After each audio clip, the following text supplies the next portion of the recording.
Oh, is it going, everyone? Give a moment for everyone to kind of get in here. Gonna get this. Make sure this gets shared.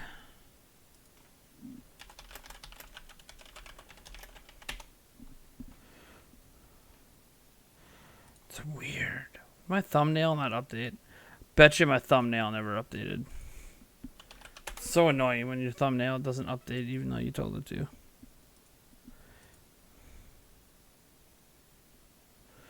Come on. Well, I guess it's updated.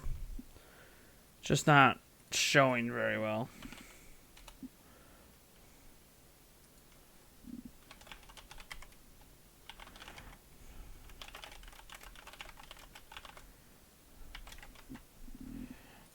Alright.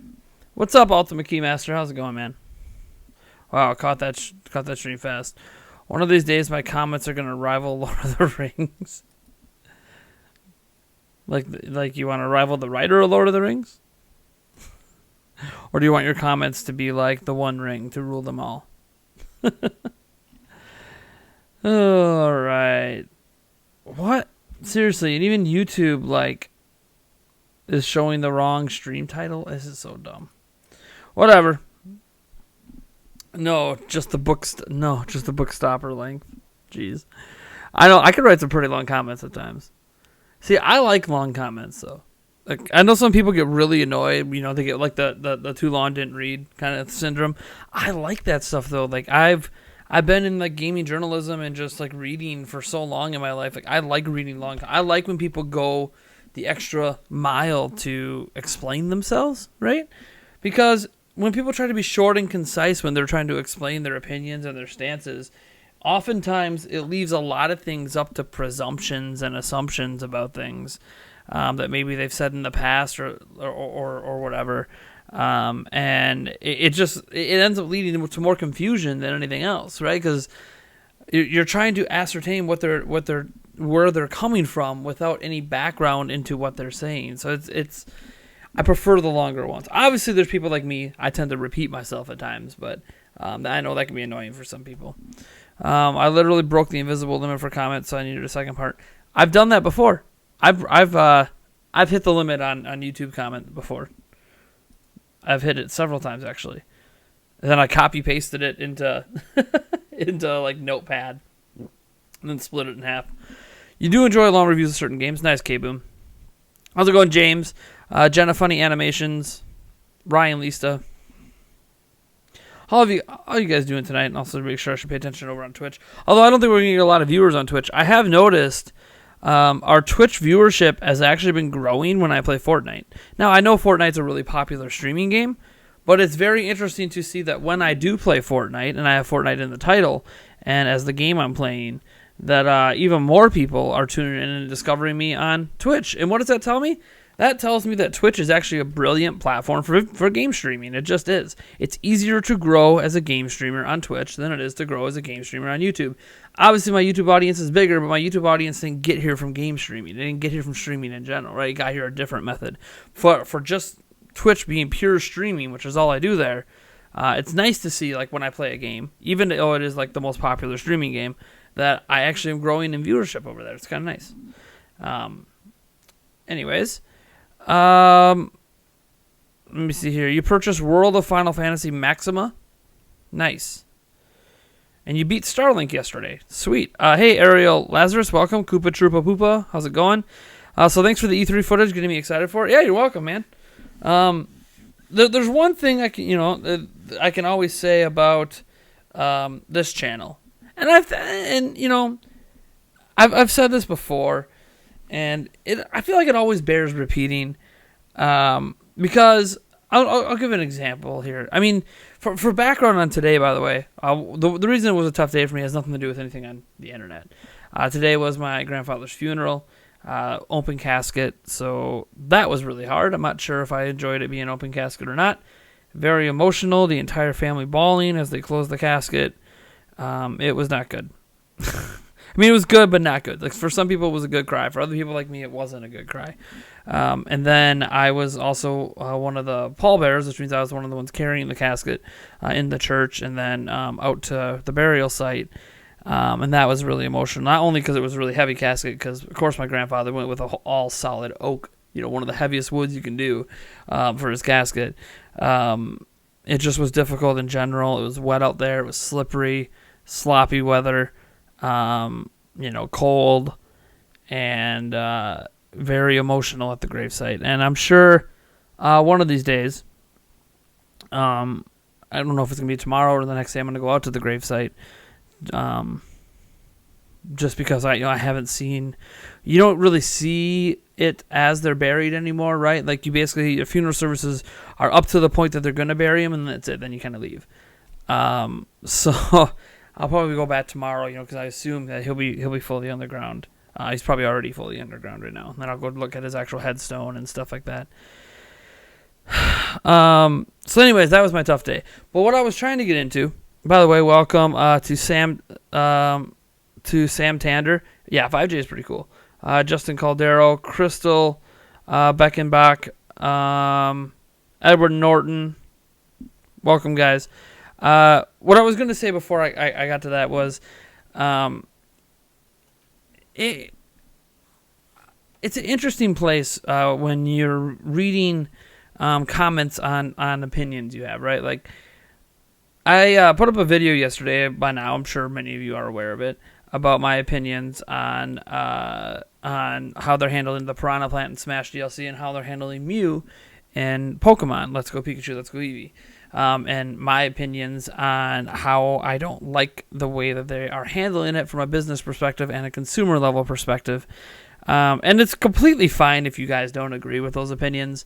I know sometimes I get a little defensive or a little jacked up, defending my thoughts, but that's because I do feel strongly about those opinions, and I have my reasons to feel strongly about them, and I try to convey those reasons whether or not you agree with them. But that's neither here nor there. Like Ultimate Keymaster, you and I know that you and I have both disagreed. Hey, Matthew Campos, $2 make you holla. Let me get that. Should I be doing this one? Hold on. Hold on. Don't know if I want to go straight to the hard stuff yet.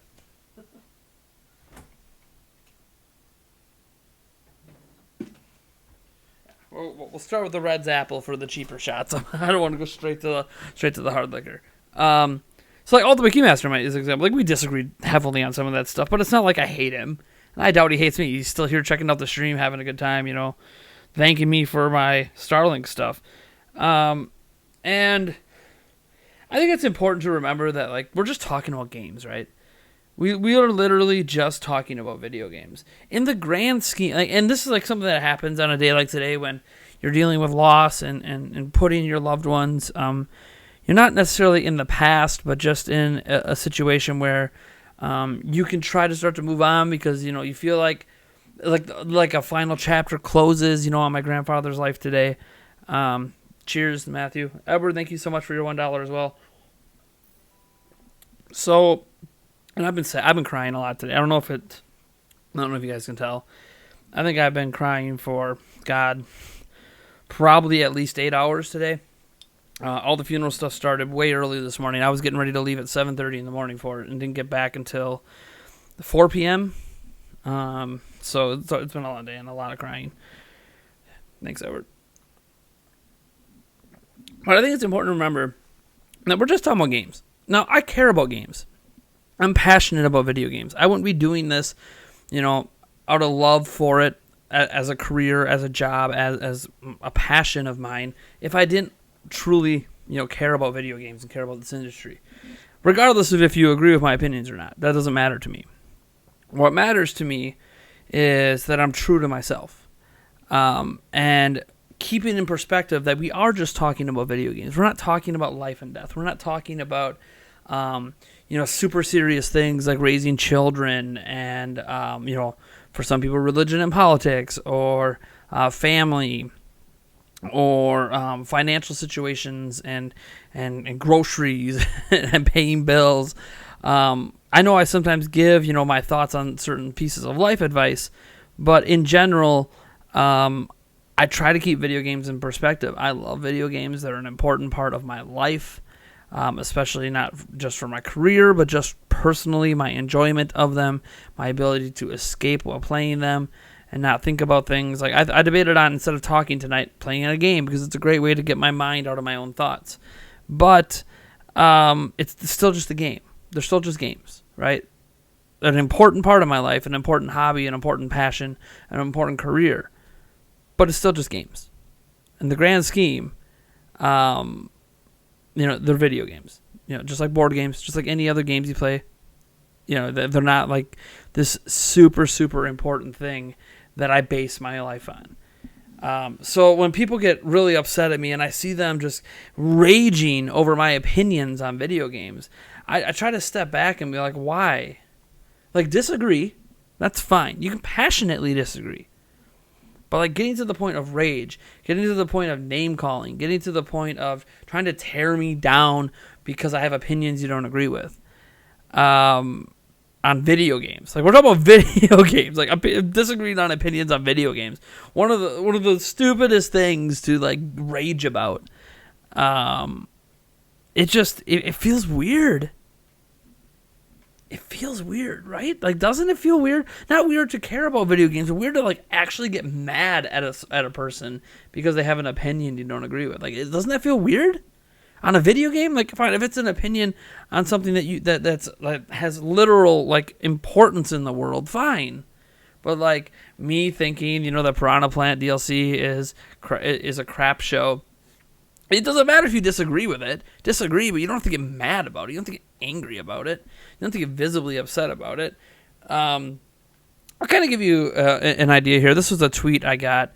Let me see here. Yeah, I'll finish this thought process, and then I'll get to welcoming other new people that might be tuning in. So this is a tweet I got from Ray Cabana. And he said, what the hell has been going on with Nintendo Prime of late? The guy accuses Bandai Namco for false marketing over the Dark Souls remaster and now creating drama over something that there is no need to create drama over. Everybody's disagreeing with you, just stop. It's like, it's not dramatic to me. This isn't a drama situation. Me having an opinion on a video game is never drama. Like, that, to see someone like view my opinions as drama creators is just baffling to me. What's dramatic about an opinion on a video game? What about that's dramatic? It doesn't, like, if you disagree with my opinions, does it adversely affect your life? Like, Ultimate Keymaster disagreed with me. Is his life adversely affected? Do my thoughts and opinions even shape the industry? No, I'm not even in a position to even presume that my thoughts and opinions make one damn difference on this video game industry. So when you disagree with it so vehemently, why does it matter? It just doesn't. It doesn't matter. So when someone's like, you're creating drama over something that don't need to create drama over, it's not dramatic to me. What I am doing is explaining opinions that I have. One thing I like about my job, one thing I like about YouTube, one thing I like about what I do here is I get to speak openly and freely on my thoughts on video games. I don't expect anyone to agree. Heck, when I see a comment like this, what the hell's been going on? Well, the guy's this, guy's that. Dude, everyone just stop. Just stop what? Just stop talking about the things I care about?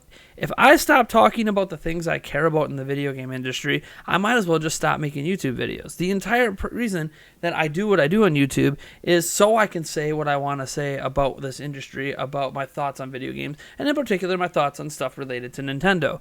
That's why I do what I do. I enjoy doing that, regardless if people disagree with me. So my thing is always, I don't know why people watch. I don't know why we have 42 people on YouTube right now and, a few people over on Twitch watching right now. Watching this 32-year-old guy in his studio that's in the basement of his house after his entire family's asleep on the day that his grandfather died, sitting here spewing nonsense about video games. I don't know why anyone's here. I don't know why you guys watch, what you enjoy about this stuff, what entertains you. I don't know. I'm not the one watching my content for enjoyment. And this is just a live stream. My standalone video is my opinion. Like, when you're someone that is like to say, you hate my opinion on this, you hate my opinion on this, then why watch? Like, what's the point of watching the content? I don't create... This is the misnomer about my channel, is I create content for views, right? You create content for views. Sure, you care about viewership, but you don't put controversial opinions out there, or opinion... Like, I didn't even think my opinion was that controversial in the first place. But you don't put controversial opinions out there because you're trying to get views, when controversial opinions can kill your channel. Okay? You know what happens when I put out opinions that are vehemently disagreed with, as much as these ones were the past 2 days? I lose subscribers. I lose momentum. I lose viewership. Yeah, I might get a temporary boost followed by a lack of viewership for the next few weeks.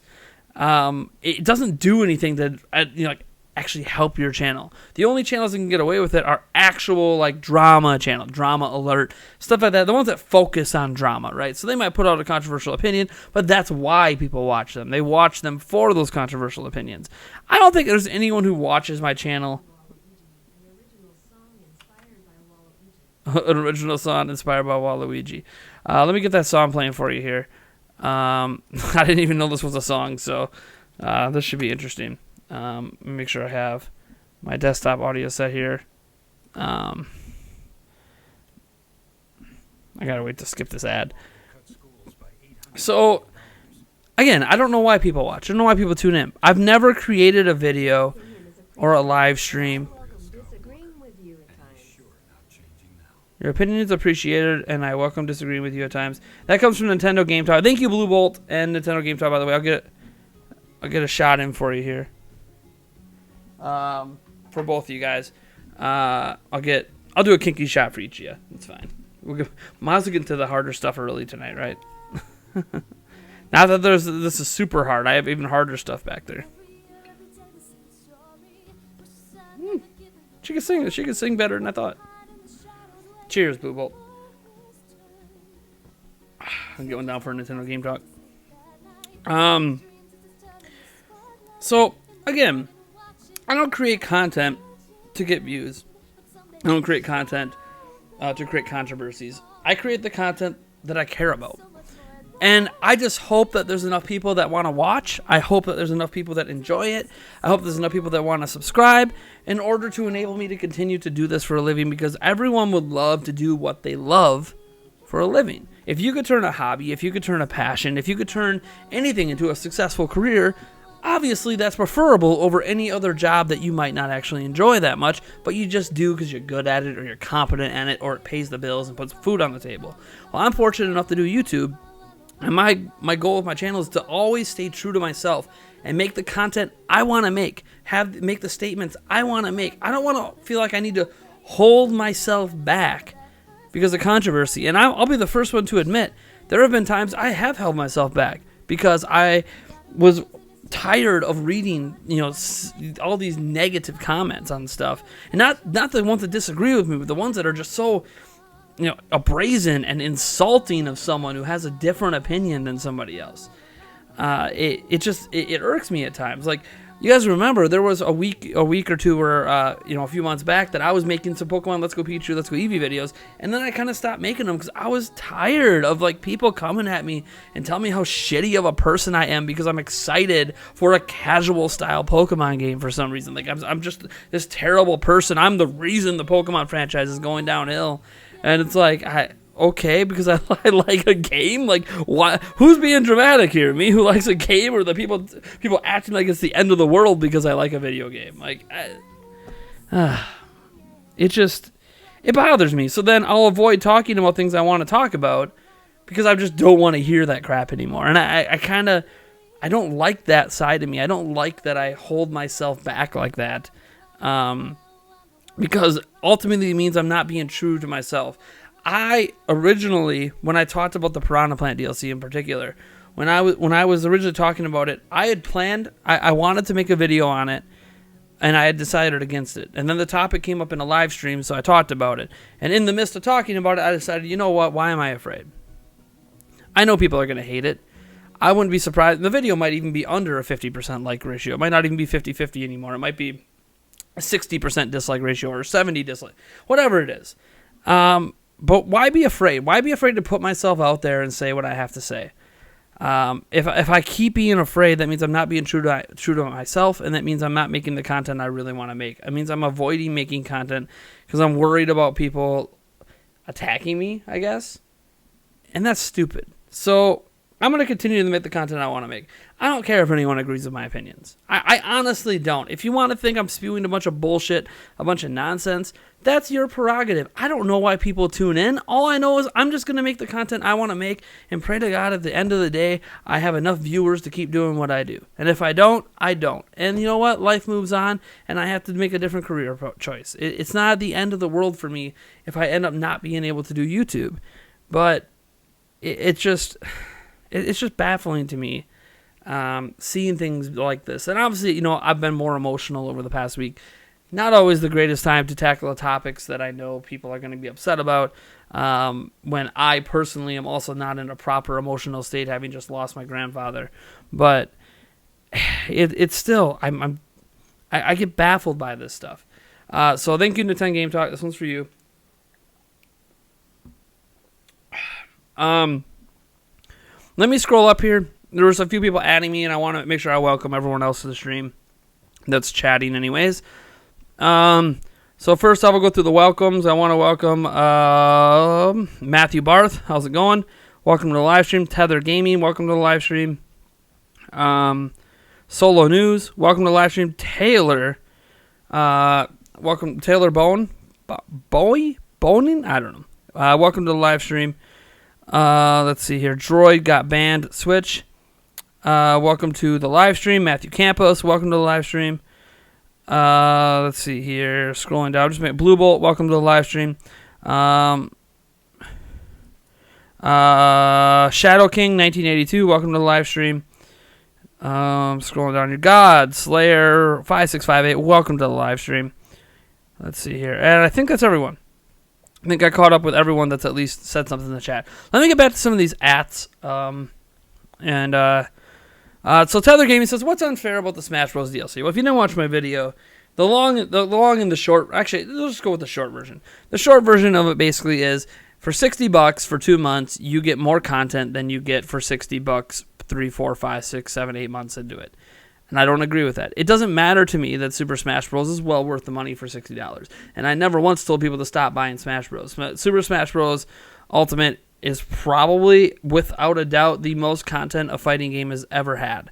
Period. At launch, regardless of anything that I might have negative to say about one particular piece of the DLC. The rest of the DLC I don't really have a huge issue with. So my thing is, I don't like pre-order bonuses. So that's a good background to know about that opinion. I hate pre-order bonuses. I think they're the stupidest thing, and one of the stupidest things to happen to AAA gaming, in addition to loot boxes and microtransactions. I think all of that is just basically all the same thing in my mind. And while I'm not arguing that there is not content worth the money, my argument is that you get more content the first 2 months than you get later for the same money, and I don't like that. And nothing anyone can really say or has said has made me change my mind on whether or not I like that or not. I think it's a bad practice. You can disagree that it's a bad practice. You can point out all the practices that other companies are doing that are worse.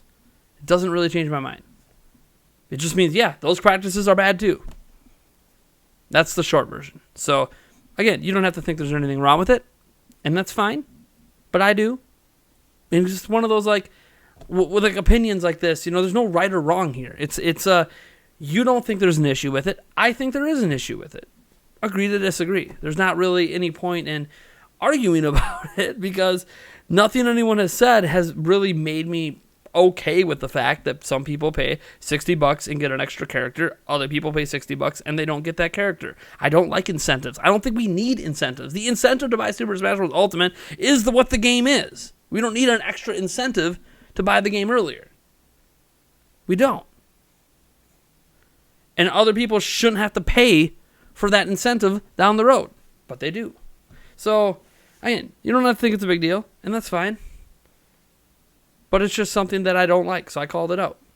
And if you disagree with the opinion, it's fine. You want to dislike the video, it's fine. You want to dislike the stream, fine. If you want to like the stream, awesome. The more people that like it, the more people discover it. So, I mean, that's just the way you... one thing my MCN did that benefited me in 2018, the only thing right now, is gave me the advice of trying to convince more people to like my content, because the more people that like my content, the more subscribers it sends notifications out, which leads to the higher viewership, all that stuff. But honestly, no one has to like anything I do. It's not a huge deal to me. Let's see here. By the way, I'm just hitting the ats right now, and then I'll catch up to the beginning of the chat here, or the end of the chat. I guess where the chat is currently, I guess is the way to put it. Matthew Barr says, exposed by a random Twitter user. I'm like, what am I exposed for? Like, there's nothing, I'm not really exposed for anything. Someone thinks I am dramatic, I guess, or creating drama where drama doesn't exist or something. I'm just stating my opinions on video games. None of it's dramatic. It's not like I'm pitching the doom and gloom of the industry here, or that Nintendo's going down or something. Like, there's nothing dramatic about the opinions.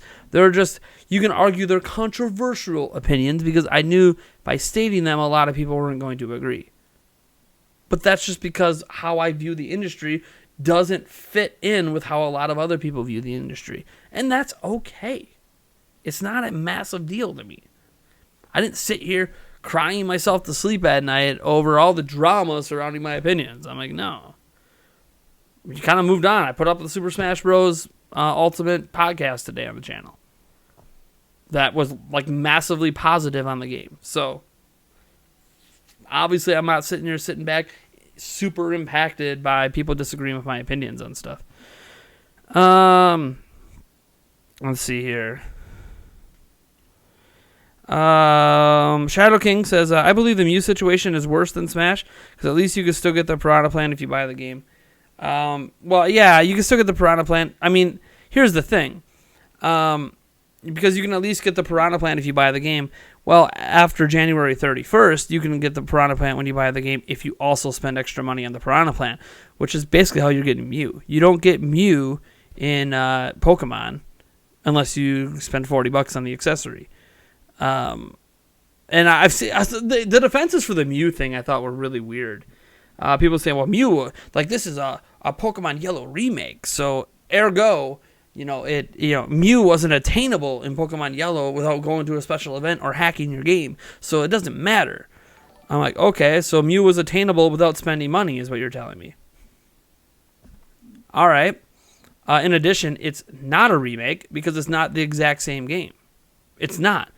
For starters, Pokemon Yellow didn't have a counterpart in Pokemon Eevee back in the day, so that's already different. It didn't have allowing Pokemon allowed to be in. The game didn't connect to Pokemon Go. The game didn't have the Go mechanics inside of it. It is not a Pokemon Yellow remake. Okay? I know they talked about the inspirations for Pokemon Yellow, but it doesn't even have the same story. You're not even doing the same story in the game. You don't have the same rival. You're not doing anything that's really the same beyond getting badges and beating the Elite Four in Kanto. So, what it is more of a reimagining of Pokemon Yellow, right? A reimagining of something isn't the same as a remake or a remaster. Remaster is the exact same game, obviously, new coat of paint. Remake is basically remaking the game from the ground up, but it's still the same core game, right? At its core. This isn't really the same core game at its core. So what this is more of a reimagining. This is taking Pokemon Yellow and deciding what this game would look like today. With a new story and new people behind it. And what we're getting is something I am excited for. But taking a Pokemon, yeah, it's one Pokemon, a hard-to-obtain Pokemon in the past, from the game and saying, hey, you want that Pokemon, you have to spend $40. Yes, you also happen to get an accessory with those $40. But you know how many people are going to care more about having Mew than having the Pokeball accessory? The Pokeball Plus accessory, to be exact? A lot. A lot of people want the Pokeball Plus accessory. That's fine. I've used it. I've already used the accessory. I've played the game with it. It's the only thing I've played the game with. It works. It's great. It's fine. Maybe you like the idea of taking a Pokemon with you and rubbing the ball. I mean, I rub my balls all the time. I don't really need a Pokeball for that. But rub the ball and have the Pokemon, Pika Pika, or whatever Pokemon you have with that's going to purr at you or something. Because that, I don't know, apparently that pleases people. I don't know. I'm not going to begin to understand how that even appeals to anyone. I think it's one of the stupidest things I've ever heard. I mean, maybe when I was a kid, taking it to school and showing people it in the lunchroom, I could see that maybe, but like as an adult, I'm like when they show people doing it like at a coffee shop, I'm like, who the hell is taking out their Pokeball Plus at a coffee shop and rubbing a ball on a table to make it purr at you or whatever? I mean, someone's doing it, I guess. They've advertised it as adults doing it, so whatever. But primarily, one of the big attractions to buying that thing is getting Mew. It's getting that legendary, mythical, whatever Pokemon. And that's the only method. The Pokemon Company has confirmed you cannot. Now, I said in the video about another method to get Mew. Well, it turns out that method actually isn't true. That was what the presumption was when it was announced, because we can transfer all Gen 1 Pokemon from Pokemon Go into Let's Go Pikachu, Let's Go Eevee, except Mew.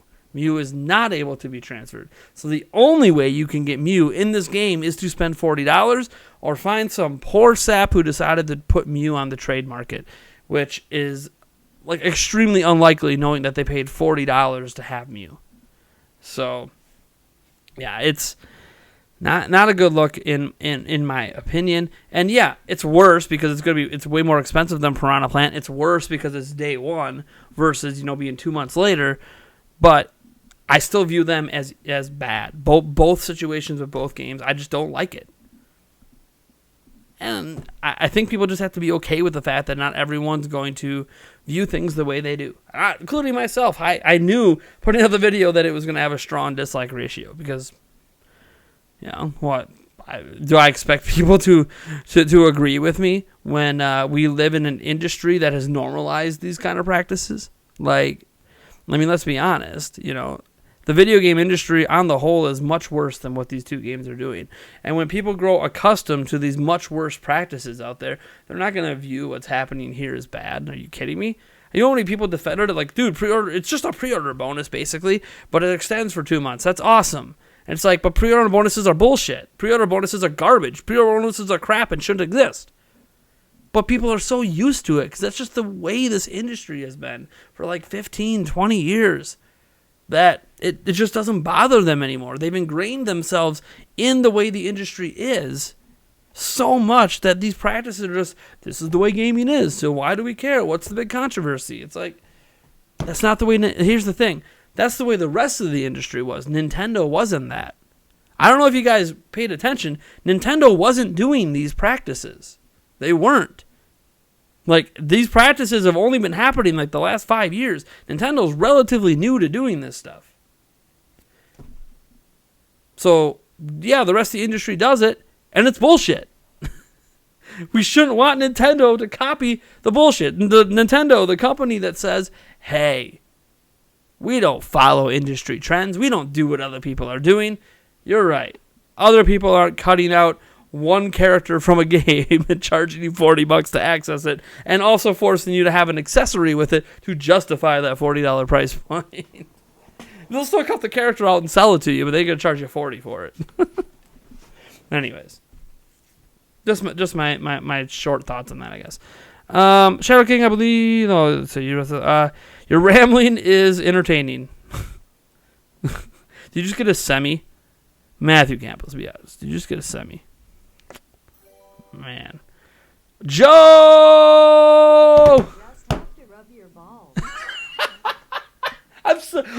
I've never been so happy that I have text-to-speech than right now. If he had super chatted that, they probably wouldn't have let it go through.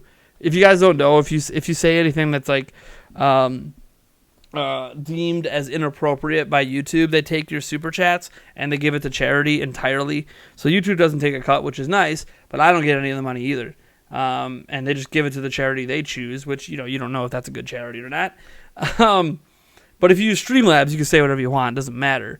I mean, I do have a filter on. I do have a filter on Streamlabs that'll blur it out, like basically not say certain parts of the sentence if it's really bad, but I still get the money. So Joe donates $10. He says sometimes you just have to rub your balls. That was something I said. Thanks for pointing that out. I think I itch my balls more than I rub them, but the little intricacies and joys in life of being a man, I guess. I mean, I've seen women who like just randomly touch their tits. So I guess wouldn't that be like the same thing? Like I'm rubbing the balls and a woman's rubbing their boobs. Like isn't that kind of like a similar thing? Maybe. I don't know. Maybe. I'm not a woman, so I guess I don't. I mean, women aren't men, so I guess I don't really know if it's similar. But thank you so much. I'll do an apple smash for you. 30% booze because why not? Wowzers. This stream is sponsored by Dr. Thunder. Not really. All right. Let me scroll down and get... Remember, if you at me in the chat, I'm going to read your stuff. I'm kind of skimming over things because we have a very active chat today.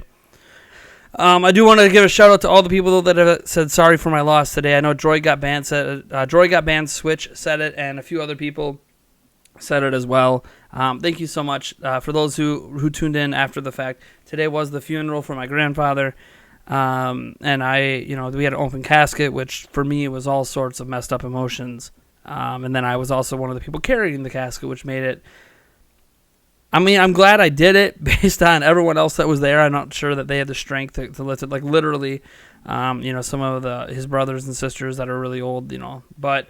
It still was a very emotional time for me, and really crappy weather, which made it worse. It wasn't like a bright sunshiny day. It was rainy and yucky and muddy, and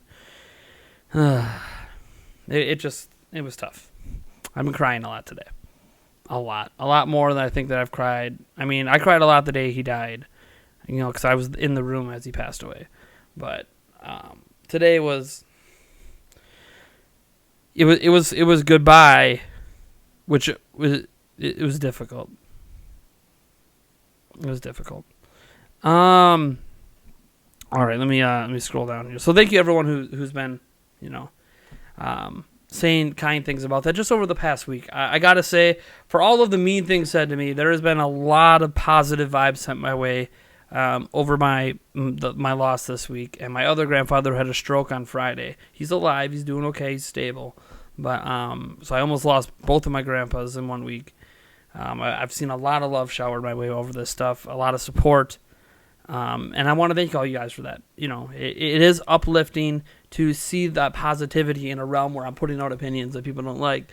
To see that positivity over people being able to separate, video games from real life. Like video games can be very much part of your life, but like they don't replace the human elements in life, right? They just really don't. I know some people try to replace human elements with video games and internet and your phones. It's just not the same thing. And losing a family member is something all of us have to go through at some point. But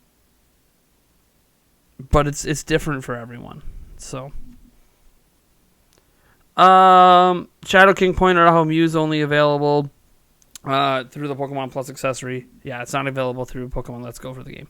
And he put a link up. I okayed the link to show up to the official Pokemon website that actually explains that you can only get it through the accessory. You're not able to get Mew through any other means.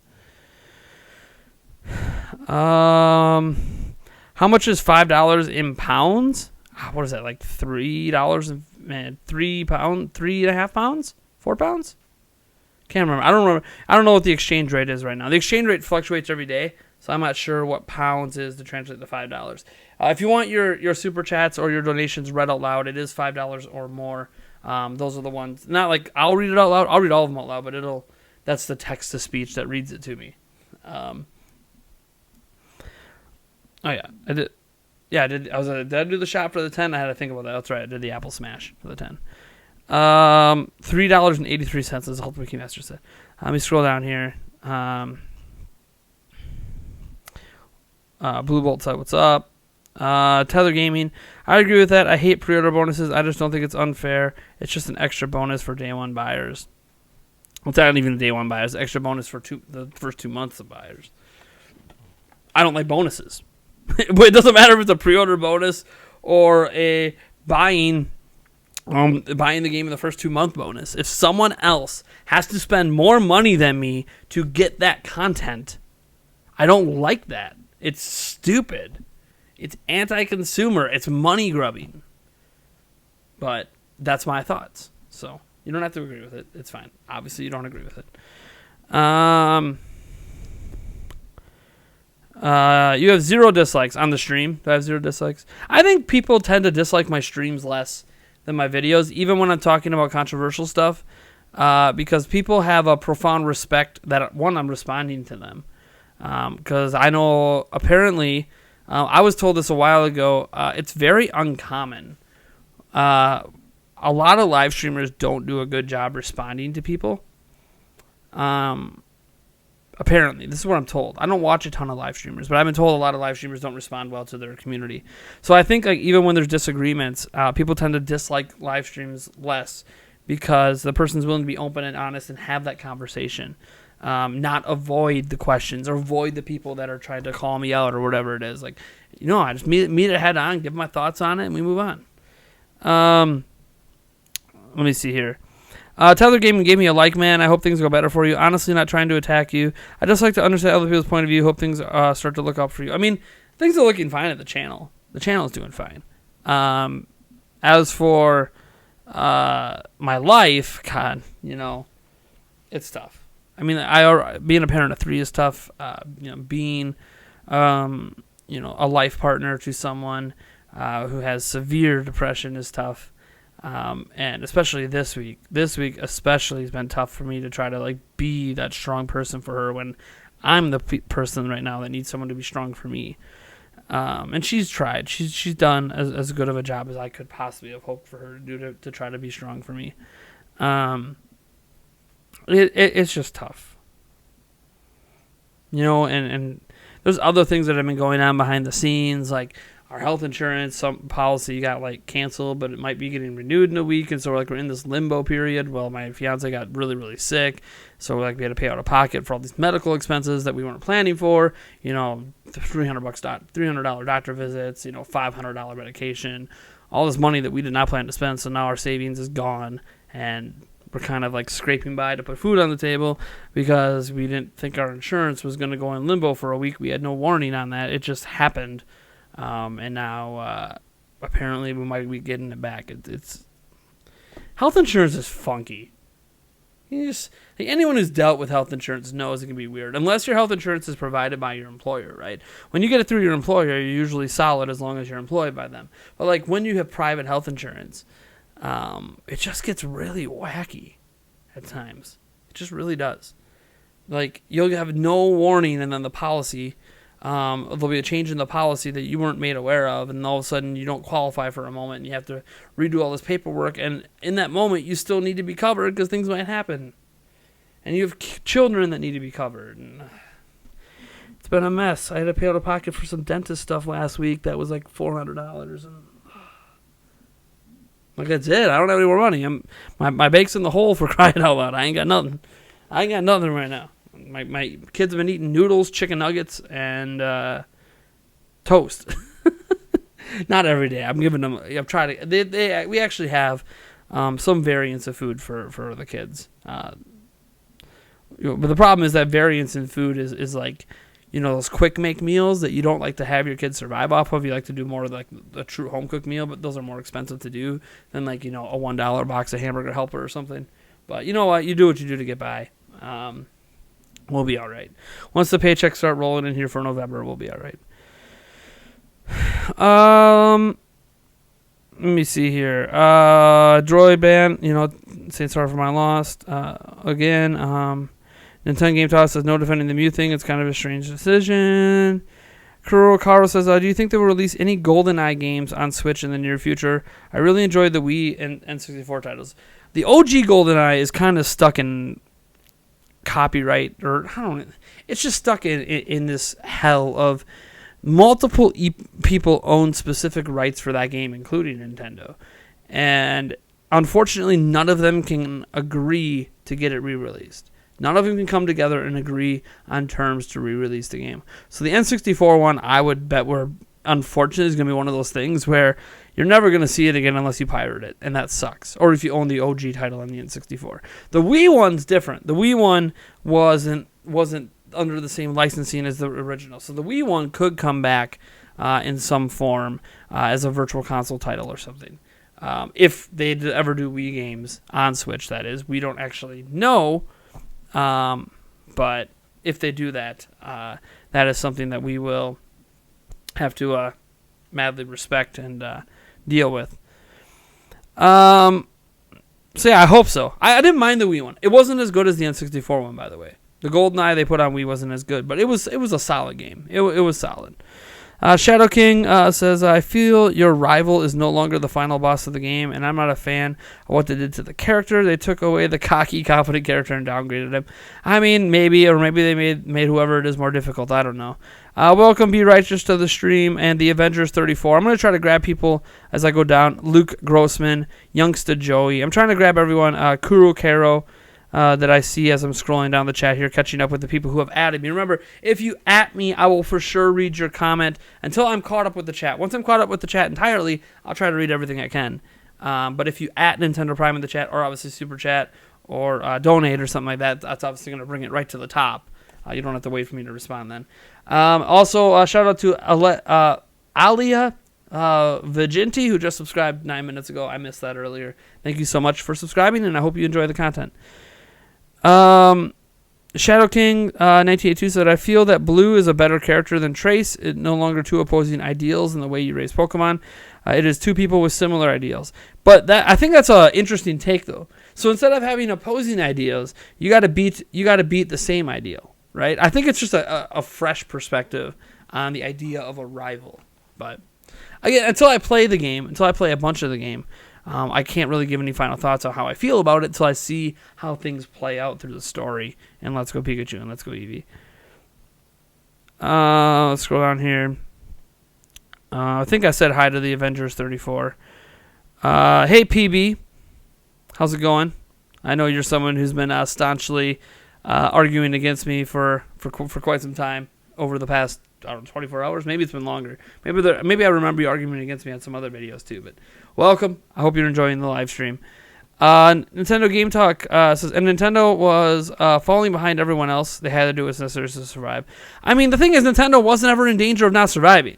It's a misnomer that Nintendo was ever in trouble. They had 1 year in the past 100 plus years that they lost money overall on the year. 1 year. And then they bounced back. A majority of the Wii U and 3DS era, they made money overall. They were never in danger. Their danger zone never existed. They just had 1 year of losses. You know how many years of losses Sony has had over the past 20 years?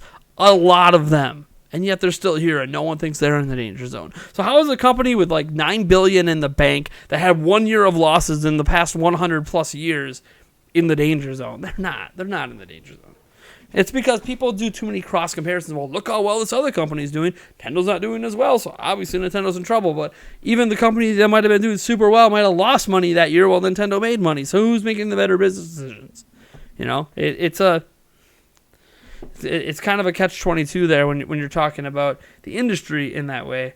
You know, especially when people start comparing it to the Sega. Sega's different. Sega was going down. Like, they were going to be like bankrupt and out of business if they didn't stop making systems. And that's because of many mistakes they made between Genesis and Dreamcast. Genesis was brilliant. Dreamcast was actually pretty brilliant. Unfortunately, so many mistakes in between meant that Dreamcast never had a chance. Never had a real chance to make it in the market. Because the actual sales of Dreamcast, for the time it was on the market until they said they were pulling out, were actually pretty solid. Wasn't too bad. It wasn't Switch levels. But, I mean, they could have easily got 20, 30 million systems on the market if they had a normal console life cycle, which would have been like N64 levels, which is not bad. But and for them would have been excellent. That would have been amazing, you know, since they haven't had anything like that since Genesis. But too many mistakes in between kind of sunk them. Releasing systems too quickly because one failed, then another failed. Sega made a lot of mistakes back then. Especially I think they also, once Sony got in the market, they really felt threatened. Tether Gaming, I'm paying for the Pokeball straight up. There's no guarantee that Mew won't be in the game. They just gave away legendaries for a full year in Ultra Sun and Ultra Moon. I mean, obviously they can always change their mind and give Mew away later, but all we can work with is the information we have. The information we have right now states the only way to get Mew is a $40 accessory. So we could presume that something might happen in the future, but I like to work in what we know when it comes to something like this anyways. And what we know is day one, Mew is available, but you can't get it without spending $40. If they make Mew available for free later, imagine all the people that are going to feel pissed the fuck off that spent $40 just to get Mew, only to have Mew available for free later. Like, that's even worse. You know, a bunch of those people that bought that Pokeball Plus, not because they care about the Pokeball, because they wanted Mew, are going to be pissed off. Oh, it'll be, that to me is a scary situation if that happens. And this is already, remember, Pokemon Let's Go Pikachu, Let's Go Eevee is already a game that has a lot of backlash, right? Like, they don't need to fuel that fire anymore.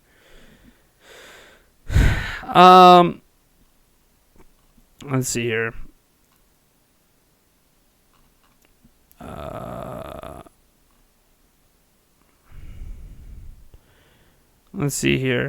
Nintendo Game Talk said, I like you. I've never lost anyone. Oh, you're like me. You've never lost anyone near to you, and you're terrified of how you'll act or feel when it happens. I'm sorry for you. I mean, that's the thing. When you lose someone, especially family, I mean, I can imagine there's situations where I could be even more destroyed than I am right now.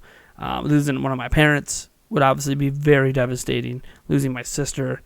And I think that probably the most devastating thing is obviously if I lose one of my kids. If one of my kids passes away. I don't know if you guys saw the national headlines. I live in Chippewa Falls, Wisconsin. I live where the Girl Scout troop with the drunk driver happened like 2 days ago. And 3, 9-year-olds, 8-year-old, 9-year-olds were killed, plus a parent. And all that troop was doing things I did when I was in Boy Scouts back in the day. They were off on, down in the ditch, picking up trash that people were throwing out of their damn cars, trying to save the environment. And a drunk driver just went right off the road and smoked them.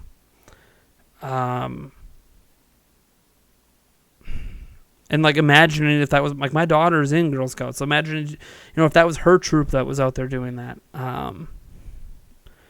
That's something that losing one of my children would probably be the most devastating thing that can happen. And next to that would be losing my fiance. I don't know that I would still be here making videos if either one of those things happened. Or maybe I'd try to at first, and then I don't know. I don't want to say I get suicidal. I don't know what would happen. I don't know how much I blame myself. I just don't know. You just don't know. You really don't know until it happens. Hopefully I never have to worry about it happening with my children. They should all outlive me, knock on wood. They better outlive me, goddammit. Let's see here. Hey, what TV shows do you watch? This comes from Rigo Romero. Welcome to the stream. Caleb Alley, welcome to the stream. Also want to welcome to the stream Nintendo Central. And Farley 198033. Okay, so Rigo Romero says, hey, what TV shows do you watch? Anything good lately? Man, I watch a lot of shows. I need to. The latest season of House of Cards just came out. I know it's a Netflix show, but I want to finish that. I know it's the final season. Don't know if it's any good. Obviously, we all understand why Kevin Spacey had to be let go from the show. But it's still going to be weird to see the show recap with him already being dead when he was like the focus of the show. So it's going to be weird to see how they end everything. But I want to watch that. I just haven't had time yet. How to Get Away with Murder. That's a show I watch a lot. I've kept up on regularly. Schitt's Creek. Love Schitt's Creek. Just a funny show. It's just a funny show. I watch. I do watch like Flash, Arrow, and Superwoman. I'm behind on all of them, but the nice thing is I have like Netflix and Hulu and places where I can binge watch them. So every now and then I'll sit down and while I'm working, I'll just like binge watch like 8 shows in a row as I'm working. 8 episodes or something, which is cool. I really like The Walking Dead, and I want to catch up to the current season. I think I'm like 2 seasons behind because I know this is the season that Rick dies, and that's the end of him on the show because he's leaving the show, even though he never left the comics. So like I want to kind of watch the last couple seasons I missed, and then this season, and I'll watch probably this season all the way through, and then that might be when I stop watching. That might be like the end of the show for me, because it's hard for me to imagine watching the show without Rick. But who knows? Maybe I end up really liking how they end the season, and I keep watching after. But that's another show I like to watch. Oh man, there's a lot of TV shows I like to watch. Well, let me actually open Hulu quick. Empire, I really like Empire. I'm a sucker for those music shows. I like on premium channels. I like Power. Power's a big one. I like on Stars. Really like Power a lot. Can't sing the praises of that. I've actually started watching. It's weird because I don't like country music, but I started watching Nashville. I'm on like season 3 now. That's the show I've been watching lately. I don't know if it's just because Hayden Panettiere's in it, and I really liked her character in the show Heroes back when that was a thing. But I've been watching Nashville, and it's not just her that I like in though. I like what was it? Brighton? Is that the last name of the other girl in there? I really liked her from Friday Night Lights. I loved Friday Night Lights when that was a thing. So the TV show. So yeah, like them both being like one of the like two of the leads in the show really is endeared me to it. Now I'm endeared to some of the other characters in the show. 3 seasons in. Let me see. Am I completely caught up on how we?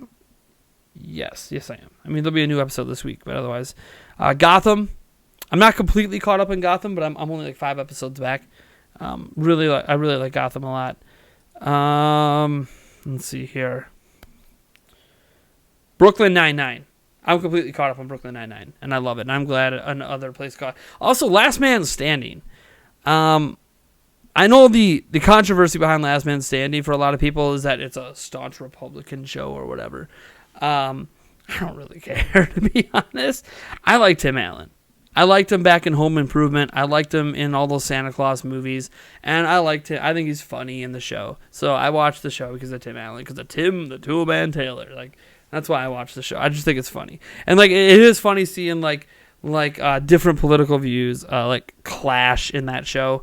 Because you'll have, like, characters in it that are definitely not of the opinions of a lot of staunch Republicans, and then like watching them clash and watching they try to outlogic each other. I think it's an interesting thing, and I don't like talking about politics here, but it is one of those shows that like I kind of just enjoy.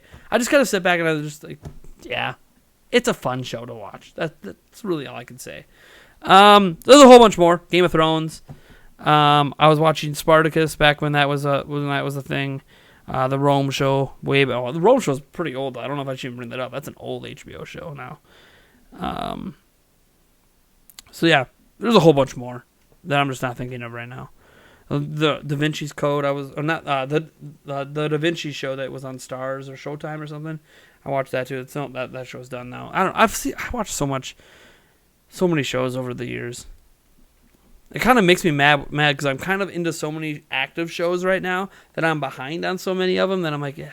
But the nice thing is now is like Netflix and Hulu and all these things are a thing, so now I can binge watch the seasons I miss, which is such a delight because otherwise I would never catch up on these shows. Growing up, I would just not, like Big Bang Theory, when I started watching that, like Netflix and stuff wasn't really big on this stuff, so like I got so far behind in Big Bang Theory that I just stopped watching. Now that's coming to an end. The nice thing about it ending, though, is now I can catch up.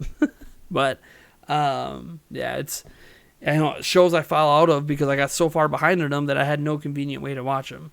But that's not the case anymore in today's world. So thanks for that question, Rigo. Ari for We 2018, welcome to the stream. All the Mickey Mouse, I'm curious if you've thought about how even within that 2-month period, you can't get the plant offer if you share the physical cart because you need to register the gold point for. Yeah, I mean you have to register. You have to register to give My Nintendo rewards to get it. So, it's not basically to get the plant. Everyone has to spend $60. You have to buy Super Smash Bros. Ultimate to get the plant. So like we talk about free DLC, it's not really free because you have to buy it. You can say it's additional post-release content if you want. Sure, it's additional post-release content, but it's not really free. It's just part of the game for $60. You just don't, like they're working on Piranha Plant right now. This wasn't like Breath of the Wild where they didn't even start working on that DLC until after the game came out. Like this character's in development now and the game's not even printed on cartridges yet. So, and the character already looks playable. That's for sure. The only reason I can think that's not released is either they want to do this incentive thing to get people to buy in and then charge people money later, or it's just not balanced yet. Sakurai's really big on balancing characters, and it's funny because he's so big on it. Yet how many balance updates do we get to Smash all the time? So as much as he focuses on balancing characters, he still has to rebalance them after the fact, anyways. So it'd be weird if that's why the characters held back, because we got to rebalance it. No, maybe there's gonna be associated stage for the character that's not done yet. That could be one thing they haven't talked about. It's possible that there's a Piranha Plant style stage, but. Be weird though, because it's a Mario thing. It doesn't necessarily need its own stage, but we'll see. The Avengers 34. Sino says thank you for my loss, or sorry for your loss. Thank you for your loss. Sorry for your loss. Thank you so much. Let me see. Blue Bolt says, do I like the Piranha Plant as a character? I think Piranha Plant's sweet. I think it's quirky. I think it's the exact weird thing Smash Bros. Does that no other fighter does. I mean, Smash Bros. Obviously, mashing IPs together is the thing that no one else does. But having these quirky characters that just no other IP out there, no other fighting franchise would ever make a character based on a plant in a video game. When there's all these other prominent characters, like the Waluigis and all the stuff they could have put in instead. They're like, nope, we're doing Piranha Plant. Only Smash would do something as quirky as that. And the moveset looks fun. It just looks fun. Can't get lentils and eggs. What are lentils? Why? Lentils and eggs. Are we talking? Are we getting a little sexual here? No. Okay. Lentils are an edible legume that I don't even know what a legume is. It's a bushy annual plant known for its lens-shaped seeds. Okay, so far we got seeds, eggs, and edible. God, my mind is so in the gutter right now. Seeds, eggs, edible. Someone going down on a female. Oh my God. My mind is not... my mind is all over the place today. I don't know. Me trying to bury, I think, some of my emotions so I can deal with everyday life and the things that are cropping up in my mind to kind of protect me from myself so I don't get depressed. It's really weird what's coming up. So I think you were saying that in response to, I'm assuming you're talking about food, cheap food. In response to not having a lot of options for food in the house. My kids won't eat lentils because they just don't recognize it, so they won't touch it. My kids are doing fine, but we have eggs, of course. They still have pancakes and eggs. Pancakes and eggs are cheap. But my kids are fine food-wise. I don't like the quick make stuff, but it's not bad to have it for a few weeks. It's not a huge deal. They'll be all right, and they like it and they eat it. So. It's more so me. It's hard to complain when I got tacos sitting right here. But Eric bought, bless his soul, Eric Moore, good guy. He bought some meat and some seasoning for me so I can make a big batch of taco meat that I have up there now that I'm kind of having as one meal a day. And he also made this Cajun chicken thing for the Packer game last night, and there's leftovers from that. Bless his soul. Eric just knows I'm going through a rough time right now.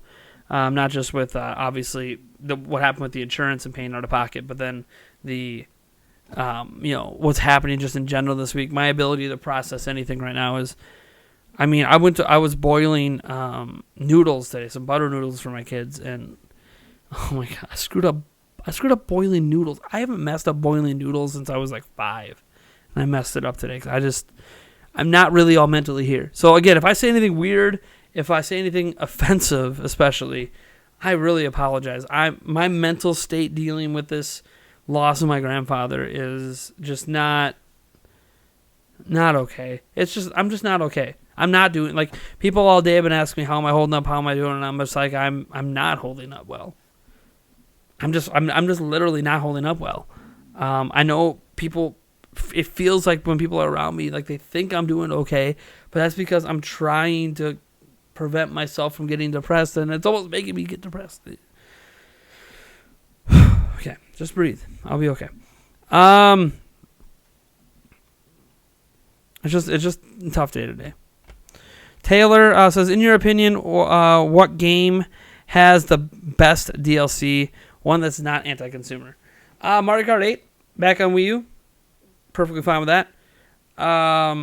The way Smash Bros is actually Smash Bros Ultimate's handling the rest of the DLC. Setting Piranha Plant aside, I don't mind what they're doing with the rest of the DLC. I think that's fine. I think that's exactly how they should have delivered the DLC for Wii U and 3DS. They didn't do it there. They piecemealed it. They grouped them in weird pairings, and they made it so you had to spend $100 to get everything. I thought that was ridiculous. What they're doing now is I think way more acceptable and fine. Breath of the Wild, the second part of the DLC I thought was okay. The first part, even though I know the hard mode wasn't ready at launch, I feel like they should have just had that as a free update because they've always had, not always, but for the last handful of Zelda games, they had hard modes. So, like, charging for that now felt a little strange. The rest of that DLC I thought was handled just fine. Hyrule Warriors, great way they handled their DLC. Up until Legends game. Legends really just messed everything up, if we're being completely honest with Hyrule Warriors. But before Legends was even a thing, how they handled DLC was great. Stuff like that. Stuff like that is fine for the most part. Microtransactions and charging different prices for different people and cutting content out day one. All that kind of stuff is just yuck. Loot boxes, just in free-to-play games, some of that stuff's more acceptable, but in games that we were spending $60, sometimes more on if you're buying collector's editions to get special maps and stuff, like it's just ridiculous. Let's see here. Could you read my question? It was a little higher up. Did you ping me, Godslayer? You got to ping me in the chat. So at Nintendo Prime me and then state your question. I don't see a prior question from you that has been pinged, but hey, welcome to the stream. Mac Main's here. How's it going? Nintendo Sensor says, what's your favorite Nintendo game? Even second party game? My favorite Nintendo game is, my favorite game, period, is Breath of the Wild. My favorite game of all time.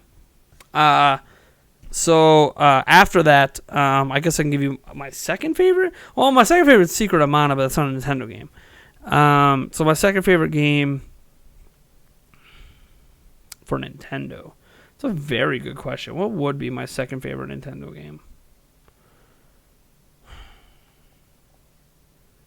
Is it the OG Metroid Prime? No. I mean, I get torn because when I think of these games, it's like what's my favorite game in that particular IP, and then is that my second favorite overall Nintendo game? It's tough. Like Breath of the Wild is so clear cut for me ahead of everything else. Second favorite game.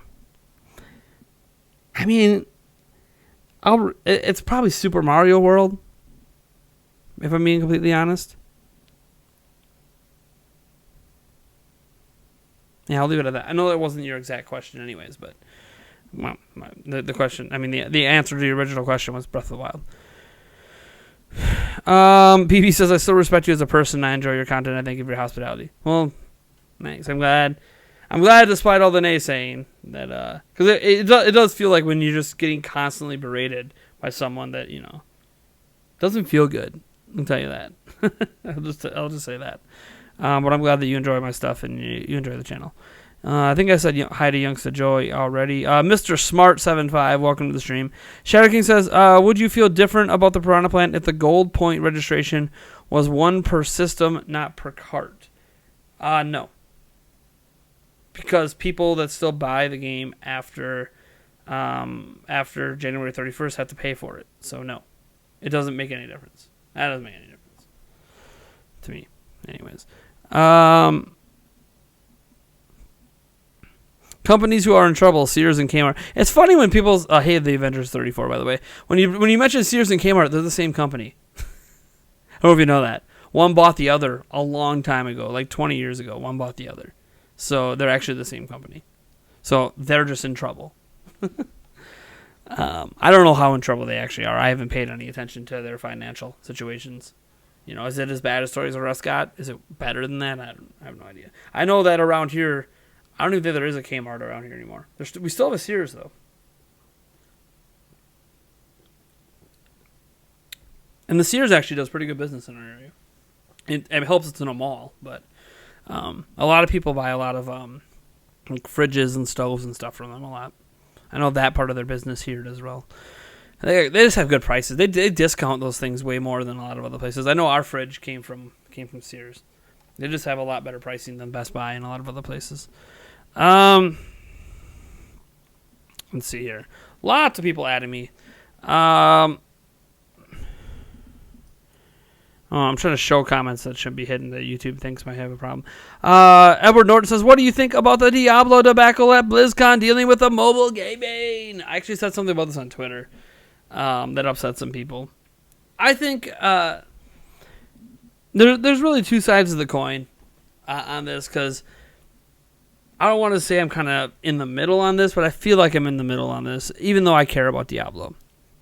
On one hand, Blizzard is, like, Activision Blizzard was stupid to unveil this game at BlizzCon. I don't think there's anything wrong with the game. I don't think there's anything wrong being a reskin of another game. I have no issues with the game. I have issues with them thinking BlizzCon is where that game should be announced. Can you imagine if Nintendo kicked off a Nintendo Direct with Mario Kart Tour or Super Mario Run or Animal Crossing Pocket Camp? Can you imagine that's how they chose to kick off a massive general Nintendo Direct, was with a mobile game? Do you know, like, the backlash that would get? Especially if beforehand they say, we're going to talk about our latest Mario Kart title. And Nintendo something gives you a byline about, one game they might be talking about, and they'll be like, oh, we're gonna have new information on our upcoming Mario Kart title, and then they give you Mario Kart Tour, and that's it. There's no Mario Kart 8 DLC. There's no Mario Kart 9. It was just Mario Kart Tour. Do you know how pissed people that were looking forward to Mario Kart information would be if that was what they got? So Activision Blizzard, I don't know what they were thinking in even having that game on an on-stage presentation. If they want to do a press release and they want to have the game playable at BlizzCon, fine. But it shouldn't be part of their on-stage presentation to all these paying people. Because the people that are watching are people that pay good money to be there in person or watch online. So you have your most passionate, most hardcore fans that 90% of them play on PC. And you're talking about a phone game. And you told people, you didn't hint that it was a phone game ahead of time. You said the news on the latest Diablo game is going to be at the event. Shitty stuff that they should have never done. So that's me agreeing with the fans, and that they just, no, they should not have done that. How crappy of them. On the flip side, I think some of the backlash is a little extreme. The like to dislike ratios are what they are on YouTube. I don't really care about that so much. I think it's just funny. Because there's only so many ways people have to speak directly to a developer. A like to dislike ratio on a video is one of those ways. Like you guys. If you guys want to speak to me in unison how much you hate one of my videos, the easiest way to explain it to me isn't in the comments. It's the like to dislike ratio. Because that just instantly stands out. It's one of the very first stats we see about a video. His views, like to dislikes. So like the dislikes usually gives us a lot better idea than the viewership of the video does. But man, some of the reactions I've seen have been ridiculous. I've seen people like saying that Blizzard is like this super shitty company now.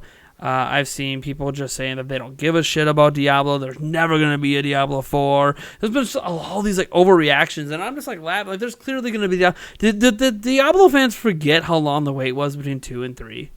Like, we're not even, what are we, not even at the halfway point yet between what the wait was between 2 and 3, for the wait between 3 and 4. Like, guys, Blizzard is kind of like Valve in a way, right? Like, Valve takes forever to release new versions of their games. And now we don't know if we're even going to get new versions of some of their games. We know Half-Life 3 is probably never going to happen. I'd be very surprised if we ever got a Left 4 Dead 3 or anything like that. But I think what's interesting is, unlike Valve, Blizzard does eventually give you sequels. They do eventually give you a new thing in that IP. If you think it's bad with Diablo, how do you think Warcraft 3 fans feel? Yeah, they're happy that they're getting this like remastered Warcraft 3, but when the hell are they getting Warcraft 4? So I just think Blizzard set themselves up for the backlash, but some of the backlash has gone a little too far. So I feel kind of for both sides a little bit. Ultimately, it's Activision Blizzard's fault for creating the situation. But I think even if they didn't have any Diablo news in the event, and then they still did a press release on the mobile game, I still think there would have been some pretty hefty backlash over it. So I don't know if there's any way they could have unveiled the Diablo thing without upsetting people, is what I'm saying. And I think that sucks. Because I don't think there's anything wrong with a mobile game on a phone. But did I hit Eagle Scout? Oh, jeez. I think I was past Eagle Scout. Hold on. I'm trying to remember. I don't have any of my Boy Scout stuff anymore. Boy Scout ranks. All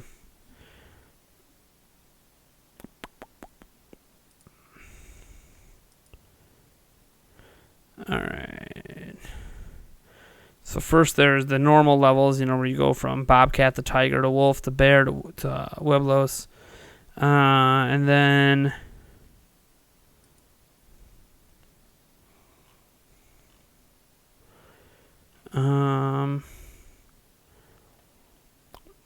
So Stars active as a first class for at least 4 months. Active as a Star Scout is life.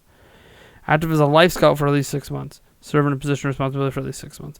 Yeah, I did Eagle at the Weblos level. Or no, maybe it was the Arrow of Light level. I think there was a level above Weblos because I think Weblos was only, like really, really young, like my daughter's age, 8th grade, something like that. There was a level above that, I remember, and I did a lot of volunteering and helping out at their summer camps for a couple of years, and that's when I hit Eagle Scout level. But I still have like all my badges and all my like accomplishments somewhere. My parents have it somewhere in some memory box, because shortly after that, this is when I quit Boy Scouts. I just had other interests in life that I wanted to put my time into than Boy Scouts. Plus, I really wasn't that big into nature, if I'm being honest. But there's some cool things I learned. I know how to do some things out in the woods to survive that are pretty cool that I wouldn't know if I wasn't part of that. You hope you win the Smash Bros. Bundle. I think everybody hopes they win it, Justin. Let's see here. Joe Prosco, welcome to the stream. He says he's also way behind on Gotham. Justin Caldero, favorite 90s Nickelodeon cartoon. Hey Arnold's way up there. It's probably still SpongeBob, though. Right? SpongeBob was still in the early 90s, if I remember, or late 90s. So, yeah, Hey Arnold's way up. I loved Hey Arnold. But SpongeBob's still one of my favorites. Even the newer episodes aren't quite as good as the OGs, but they're still pretty good. Macman says, favorite movie? Mine's either Life of Brian or The Holy Grail. We got some Monty Python fans over there.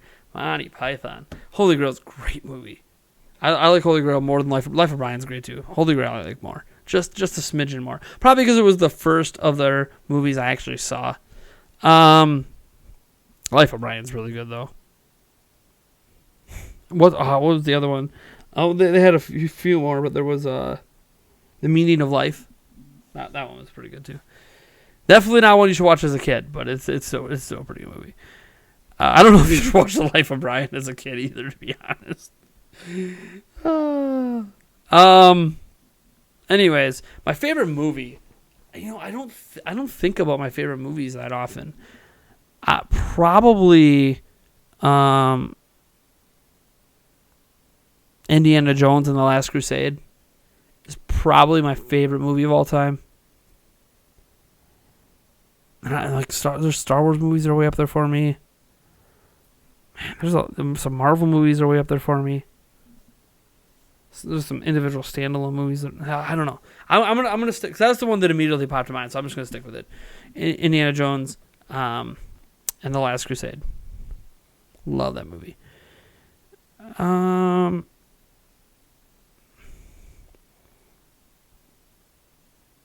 How's my other grandfather?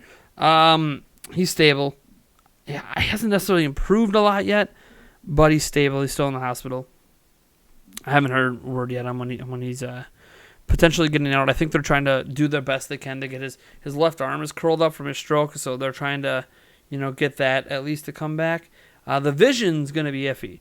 The vision they can't do much for. Your brain has to heal, because what happens when you have a stroke is your brain gets damaged. But usually it's the type of damage that can heal in some form, so they don't know if the vision's going to actually improve until his brain heals, and I don't know how long they're estimating. It'll be before his brain at least heals as much as it can heal at his age. Didn't Nate just think a friggin' leaf was sexual? Yeah, I guess. I know you're a Packers fan, but your honest thoughts on the Mitchell Trubisky such the Bears. I haven't watched enough of the Bears to really know. I know they're better than the Packers. So every time I see Mitchell Trubisky play, he hasn't looked that good. But then apparently when I don't watch him play, he looks good. So I don't really have any thoughts on it, to be honest. I haven't paid enough attention to them. Kuro says, might be a good time to invest into cooking. Better to invest in making the people who are important to you happier than worry without movement. I do know how to cook. What are you talking about? I've literally taken chef courses. Is that something I've never told you guys? I've never told you guys that. I've taken cooking classes in college. At one point, I thought I wanted to be a master chef. I enjoy cooking for others, which makes it really frustrating when you cook a nice meal for your kids and then they don't eat it. It's really, really frustrating when you cook this nice meal for your kids, they won't eat it, but then you make some freaking easy mac and cheese and they'll eat that. But if I make homemade mac and cheese, they won't touch it. It's like kids. My daughter's getting better about it though. She's been really good about eating a lot of the home cooked stuff.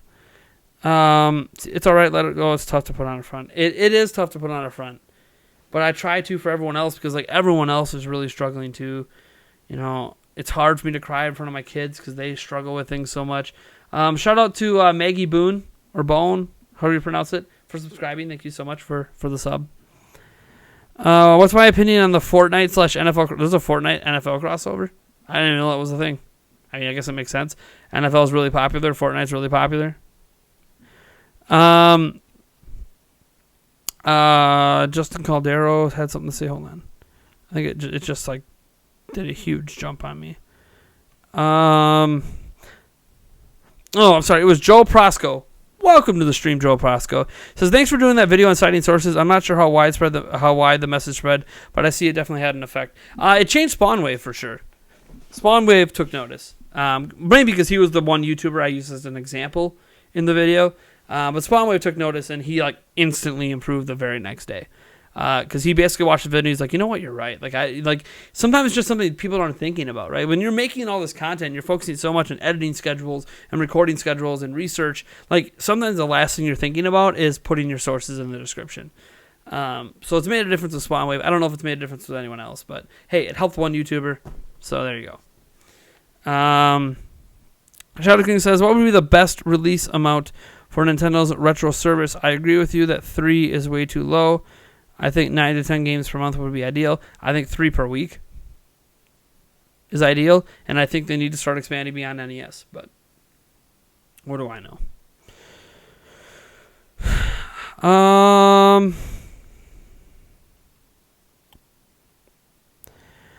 The way between Diablo 2 and 3 makes me think about the Elder Scrolls 6. That game is at most in 7 years of development. It's going to be insane when it comes. Any hype for that game? Extremely hyped. I have a lot of expectations. I think a lot of people, because like since Skyrim kind of like set the market on open world RPGs, there's been a lot of really damn good open world RPGs. And not like The Witcher 3 is kind of held up there as like that, you know, for the medieval fantasy era, like the era genre to be like the epitome right now of what, or the ideal, I guess, of an open world RPG for that kind of setting. So Elder Scrolls 6 not only has to pass what the prior game did, it kind of needs to like set that new bar, because that's what Elder Scrolls has always done. It's kind of set the bar. So we'll see what happens. I'm pretty excited for it. Hope it comes to Switch. Don't expect it to come to Switch, but it would be nice if it did, or the next Switch or whatever. But I'm pretty excited for it. I'll get it on PC for sure, if it's not available on Switch. Ever watch Blazing Saddles? Yeah, I've watched Blazing Saddles. Come on now. Who do you take me for? Yeah, Blazing Saddles pretty good. I'm trying. Sonic Man the Best, welcome to the stream. I don't know if I said hi to you yet. Shadow King 1982 says, do you think we'll see a Hyrule Warriors 2, and if so, when will we see it? I think we'll see one eventually, because for those who don't know, Hyrule Warriors was one of the most successful Musou games in a long ass time. So I think there will be a Hyrule Warriors 2. I don't know that we're going to get it this generation. I think it might be one of those things. I mean, they could be working on it right now because they did Fire Emblem Warriors. They could be going back to Hyrule Warriors, new Hyrule Warriors 2, especially since they were just recently remastering Hyrule Warriors or rebuilding it together with the Legend stuff. Yeah, so I think it's possible. I'd probably give it like 2-3 years if it's got a shot on Switch. Otherwise, it might be at the early year of whatever the next system is. Your dad's baked mac and cheese is awesome. Yeah, dude. There's a lot of there's so many unique ways you can make mac and cheese. There really is. Like I was like, oh, if you had one mac and cheese, you had them all. No, you really haven't. It's like saying if you had one chili, you've had them all. No, you really haven't. If you have one burger, you've had them all. No, you really haven't. You'd be surprised how many different ways there is to make food. It's crazy. Some of the homemade mac and cheese. Like the one thing, I could make what Eric makes. Last night he did. It takes 4.5 hours. It's a slow cooked.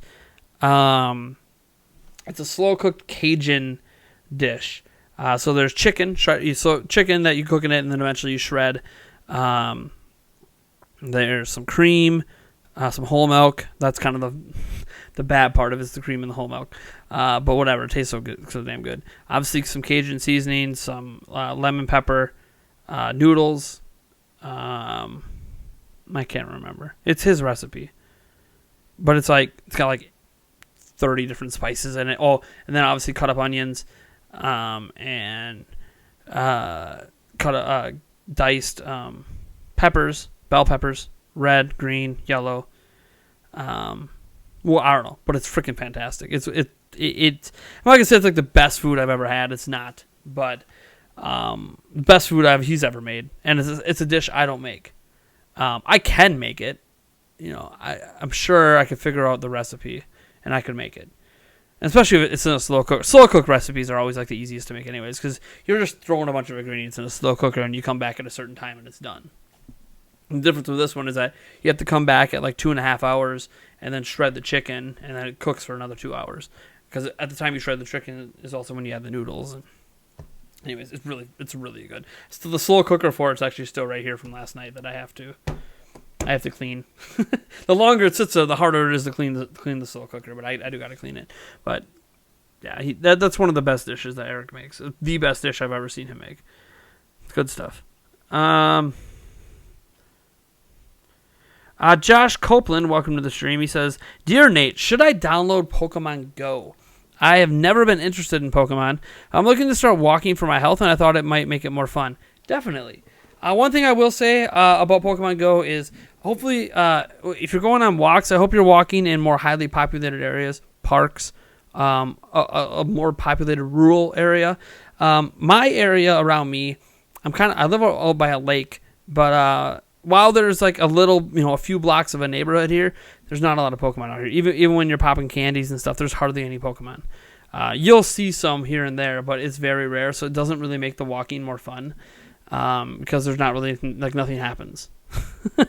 But when I go down to like the park and I walk through the park and I do a few miles in the park, there's Pokemon and stuff happening everywhere, and it makes it more entertaining. It makes you want to keep going to see what's next, see what Pokemon you're going to catch next. Obviously, being into Pokemon a little bit helps with that, but I think even not being into Pokemon, you can kind of get into it a little bit with that. Like if you're looking for some entertainment when you're on walks besides just listening to music, and heck, you can still listen to music and play Pokemon Go. Go for it. Absolutely go for it. It does drain battery a bit, not a bit, a lot, but like I always have like a battery bank on me when I'm doing walks, so it's not really an issue. And now I got, with the Samsung Galaxy Note 9, like I have a 4,000 milliamp hour battery, which gets me through most walks just fine. I haven't had it run out of juice on a walk yet, and I'm always like playing videos while I walk or listening to music or playing a game or something, just to kind of make me not think about the fact I'm walking, because if I have to think about, I'll enjoy nature. If I'm in a park, like sometimes I'll go down like a path in the park out in the woods and enjoy nature, but if I'm like just in my neighborhood, it's kind of boring, and if I think about walking too much, it just bothers me. I have flat feet, and so it hurts in general. So I'm always looking to distract myself, but keep walking. So I get my metabolism going a little bit and burn some calories, anyways. So, I mean, it's worth it. It's worth giving it a try. It's free. If it doesn't work for you, it's like not the end of the world. You can just delete the app. The online service is going to be awful for a very long time, I feel, but Nintendo have no reason to do anything. People just throw millions at them for doing basically nothing. Well, they don't throw millions. They throw like the $20 at them. It's just the combination of all that money leads to millions. No one thinks about it as they're throwing millions at a company. The shiny collector JVB. Why is he saying "got you" to everyone? That's really weird.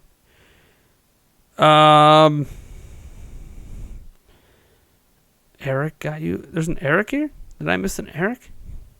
Did Eric pop in the chat? I think Skyrim for Switch had a missed opportunity in not giving us the Hylian race. It would have been perfect. Yeah, but then let's like getting into custom content creation territory. And while we've seen that with some Ubisoft stuff, I don't know that Bethesda's into that yet. They gave us a Breath of the Wild skin. It's pretty much, or costume, or whatever it was. I didn't buy Skyrim on the Switch because I already owned it on PC. So,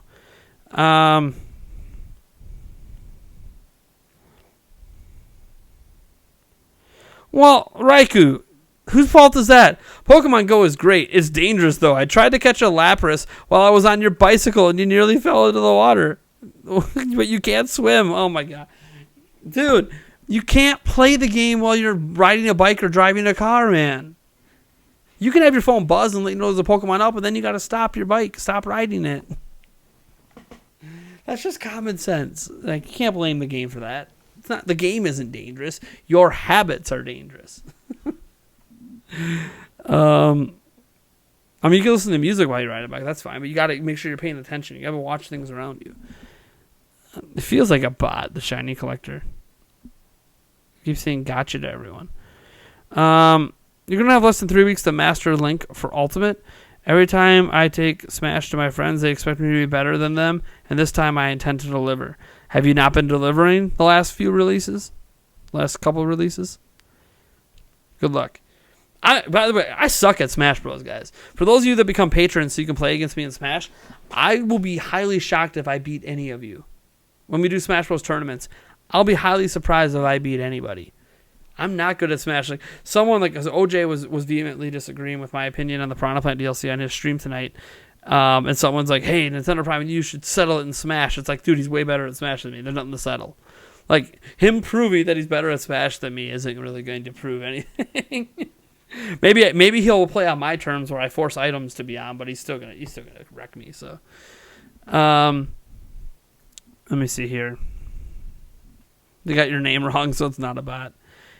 He's a collector. He's collecting us. It's weird. It's a weird thing. I've never seen anyone pop in and do that. I got you. It's weird. Jeez. He's clearly not a bot. It's just someone goofing around. Already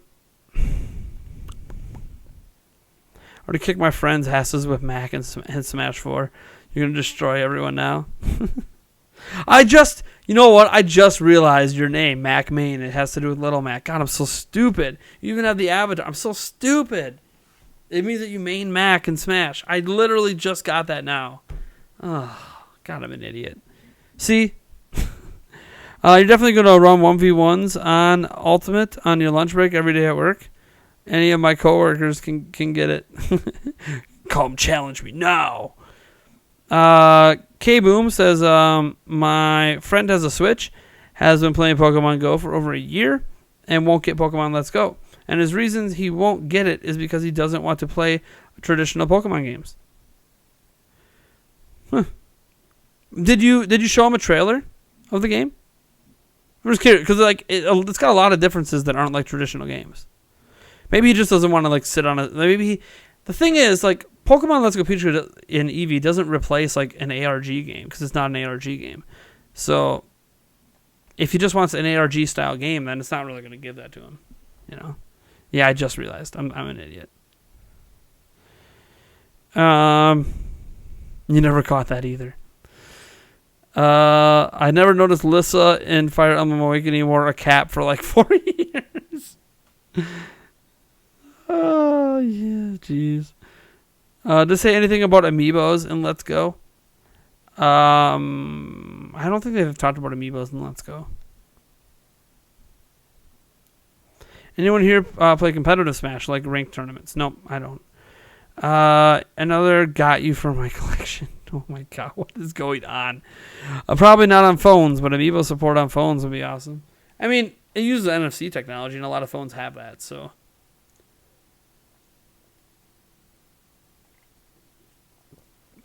I'm saying it's not impossible. I need a shot. I'm checking my PayPal right now, seeing if I have a few dollars to spare to get a shot going. Shot.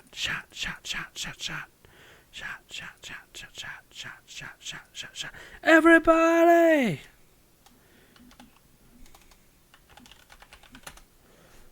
God, I hate when I forget my own password. Good evening. Thank you for telling me nothing. Oh, I'm logged in the wrong PayPal. I have multiple PayPal accounts. That wasn't the one I was talking about. I was like, that doesn't tell me. All right, that PayPal isn't going to have anything because that's just a transfer account. It's an account I use to transfer funds between people. Not now. What? Wait, what? Oh, nice. So because I have a PayPal business account, by the way. I run all of my funds that I get from YouTube and you guys through PayPal. PayPal business account has taxes and everything. And now they're not going to be. A lot of times, what they do is they hold a lot of the funds for a few days. But now they are no longer going to hold the funds because my account is in such excellent standing. Yeah, it's awesome. I mean, I've been using this business account long before YouTube, so. I definitely do not have extra money in there. That's for sure. That's for sure. There's definitely not extra money. My PayPal, it's funny. I was just talking about how excellent my standing on my PayPal account is, and it's actually like negative $3. It's okay. That's all right. That was because I forgot that when I used it for gas the other day, I forgot that the gas charge doesn't come through for 2 days. So then I got something else, and then the gas charge came through, and obviously went negative $3. Not a huge deal. It'll be out of the whole, I don't know, few days. Not a big deal. So I guess the only big deal is I can't super chat or donate to myself to take shots. It's okay. I can go grab some change. Look, guys, here's $1. There's my shot. Let's see here. Rykogen, Nate could be a little slow, a bit like 5J. Me and another mod poked fun at his channel name, saying people should sub to 6 Kenny and 7 Jenny, and he didn't get it. That's funny. I mean, I get it. That's funny. That's hilarious. Will I get Doom Eternal on Switch? Also, do you think it will be delayed? I think it'll be day and date. Have a shot, rub some balls. I'm going to give you 2 shots for that. 1, because I want to do some shots, and 2, I want to start whittling down this Reds that I opened a little bit here. So I'm going to give you 2 shots of that instead of 1 shot of the Kinky. Cheers!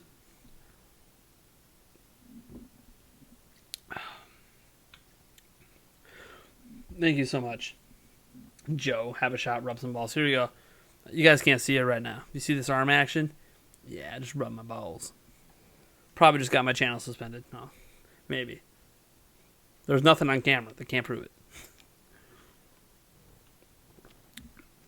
Anyways. Will I get Doom Eternal? Yeah, probably.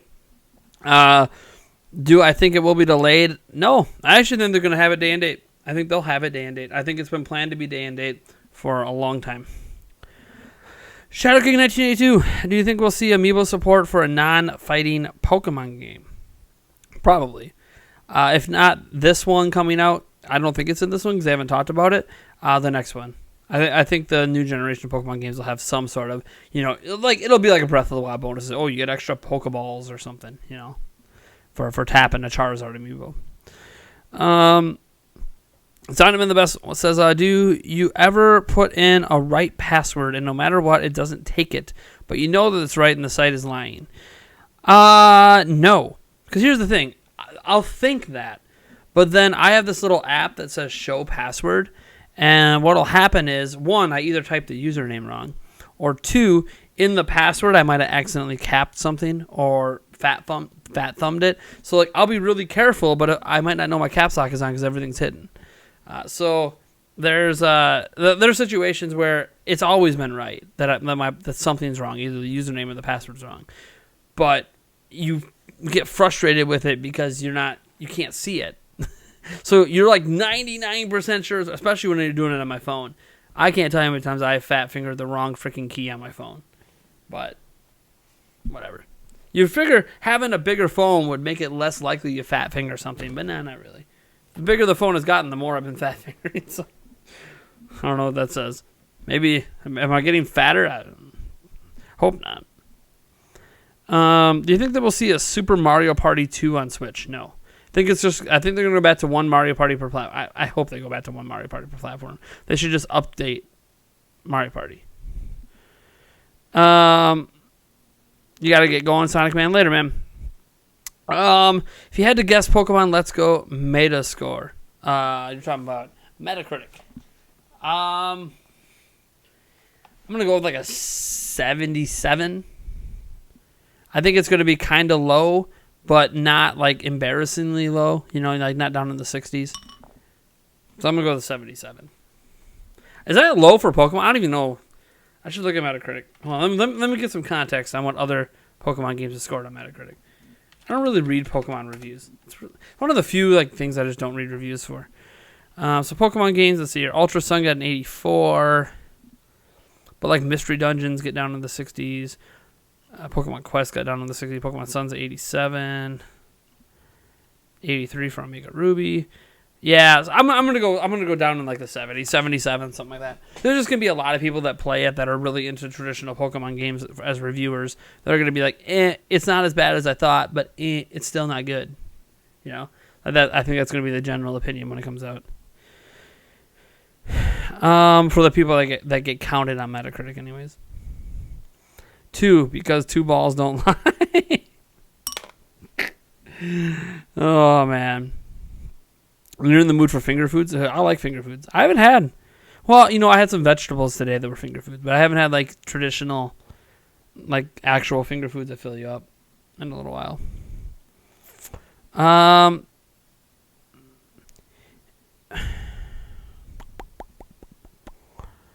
Let me see here.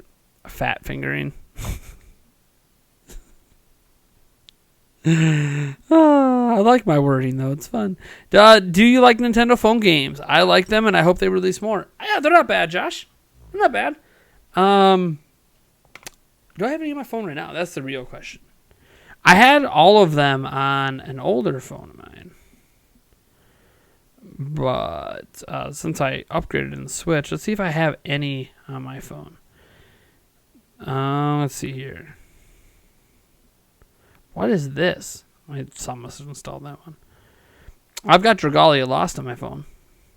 I'll admit though, I haven't played a lot of it, but I do. The other phone games, if people are wondering, what games does Nate play on his phone? I don't play a lot of them now that I've switched, but Dragalia Lost is on here. Hold.io, also known as Holio. My fiance loves that game, and I play it. It's all right. Angry Birds 2. My son plays that one, though. I don't play that one. I obviously have Tap Sports Baseball 2018. The Nintendo Switch Online app. Doesn't really count as a game, though. That might be it, though. I don't think I have a lot. Oh, no. I've got some gambling games on here. I got Slots, House of Something, House of Fun. I got a Solitaire app. I don't really play Solitaire too much, though. Used to have a Tetris app on here, but I don't know why I deleted it. Maybe I just needed some space. Yeah, that's all I have right now. I don't have a ton of games on my phone. But on my old Samsung Galaxy S8 Plus, I had played Animal Crossing Pocket Camp. Pokemon Go. I'm surprised I haven't installed Pokemon Go on here. Maybe I haven't. Hold on. Let me look. I thought I had Pokemon Go installed, but maybe I was thinking of my old phone. Yeah, I was thinking of my old phone. So, yeah. I don't play a ton of phone games anymore. I used to play a lot more of them, but now that I take my Switch a lot of places, I find myself not playing phone games quite as much as I used to. I usually like laying in my bed. I don't play my Switch a lot laying in my bed It's kind of it's just it's not bad laying in bed, but like it's kind of bright and bulky. Like it's even bigger than my phone, and like sometimes like pressing the buttons on it and stuff like disturbs my fiance when she's trying to sleep. So let's see here. What's K-Boom has an interesting question. K-Boom 17. What's your least favorite first party Nintendo Switch game? My least favorite first party. I mean, I gotta look at just Switch. Hold on, and it's gotta be first party. I know all the. I think I was about to look. You know what? I just want to see the list in front of me. Nintendo Switch, and I'm not gonna count ports, obviously, because those are ports.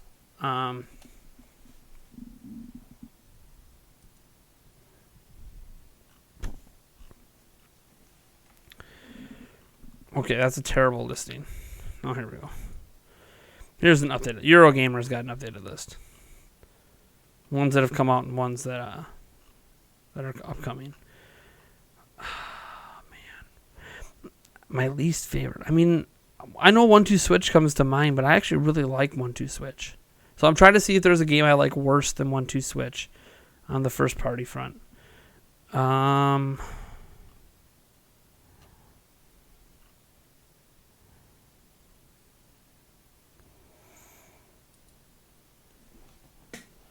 Like 1-2 Switch isn't nearly as bad as people. It's just I've played it a lot with like children and then with like against Eric and stuff, and it was a lot of fun. It's not fun solo though, but I'm trying to think if that is that really my least favorite. I'm just trying to glance at some titles here. Maybe if I just jot them down. Let me think. So there's 1-2 Switch at launch. Breath of the Wild was, you can argue, is a port, so I guess I won't count that. But that's obviously not my least favorite, anyways. I mean, there's Snipper Clips, but I don't think Snipper Clips is first party. I think that was first party published, but not first party created. Same with Golf Story. ARM, Splatoon 2, Xenoblade, Mario Odyssey, Kirby Star Allies, Mighty Tennis Aces, Super Mario Party.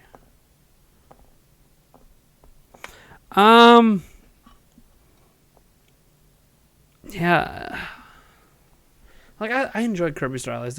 Mario Tennis Aces was my most disappointing, because it was the game I was most excited for that let me down. Not gameplay-wise, just in terms of modes and content. Like, if you look at what Mario Tennis Aces is, and then you compare... I know it's probably not fair comparing mini games to Super Smash Bros. Ultimate, but I'm sorry. Look at Mario Tennis Aces, and heck, look at Super Mario Party. Mario Tennis Aces has, like, a fraction of the content of Super Mario Party, for crying out loud. But the gameplay is so good. So, it's tough.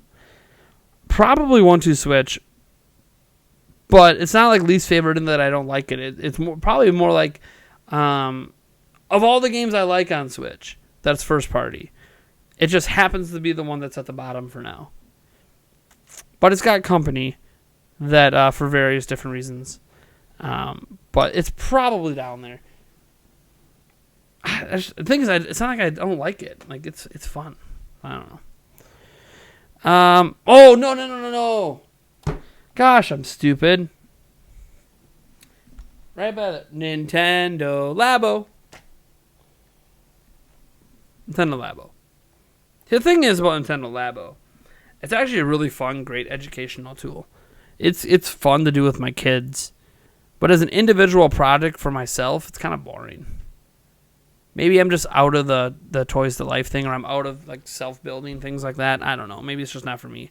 I think for my kids, it's great. The thing is, it's hard to be like, oh, because I have, fun. But honestly, I played more of 1-2 Switch than I played of Labo. So, yeah, I got to put Nintendo Labo at the bottom. Still think it's got some merits to it, but its merits are only for a very specified situation. Let me see here. You know, Space for Dragali right now. Dragali lost. Half Sports Baseball. God damn that already. We haven't talked about it in a while. Eric hasn't brought it up on a podcast in a little bit. Shadow King 1982 says, I hope they make another Fire Emblem Warriors. They don't make the character weapons outclass the other weapons, because once I got the character ones, there was no point. Yeah. The character weapons were pretty OP.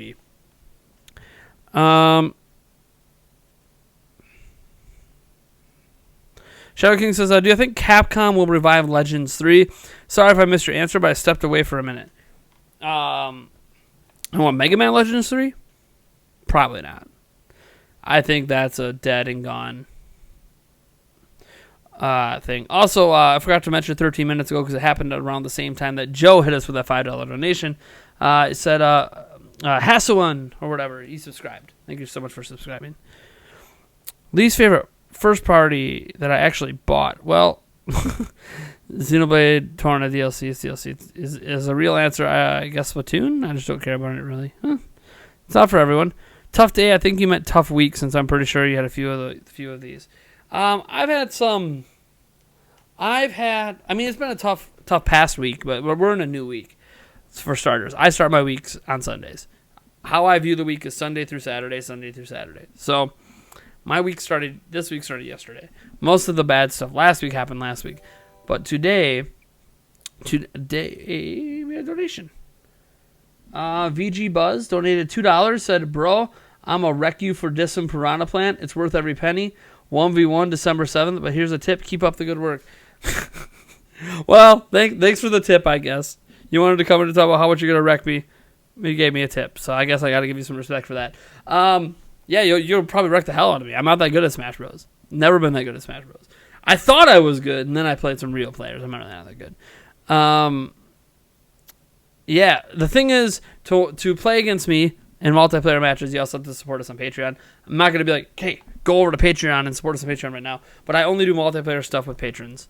So or members on YouTube. That's another way you can do it. You can be like one of those $5 members, and you get like you get all these special emojis you can use in the chat, from the shot glass Nintendo Prime logo to Eric dabbing to Eric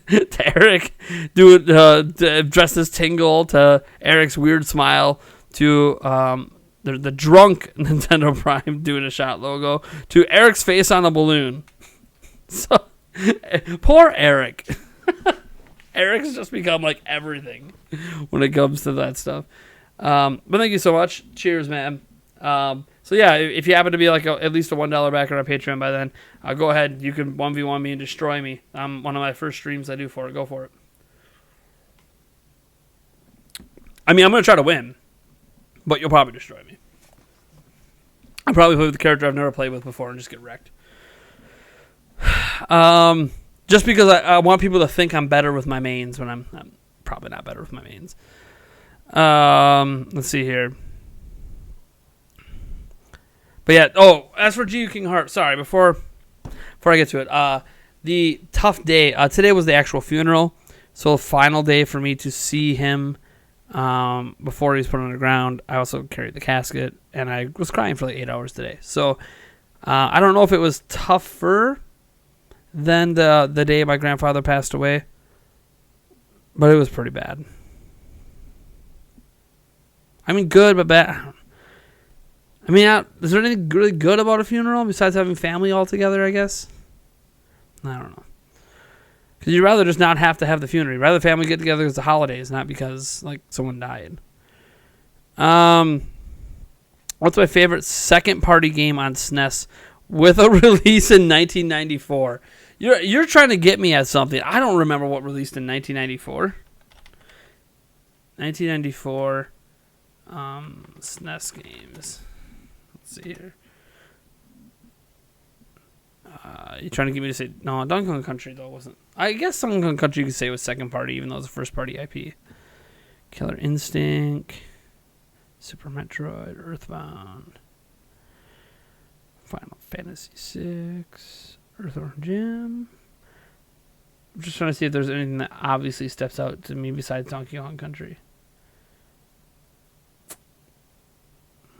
Because second party means Nintendo still controls it. They published it.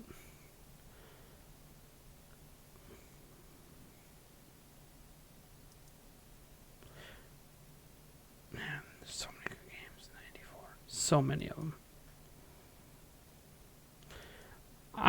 I mean, you asked my favorite second party, so it doesn't have to be what you're trying to get me to say.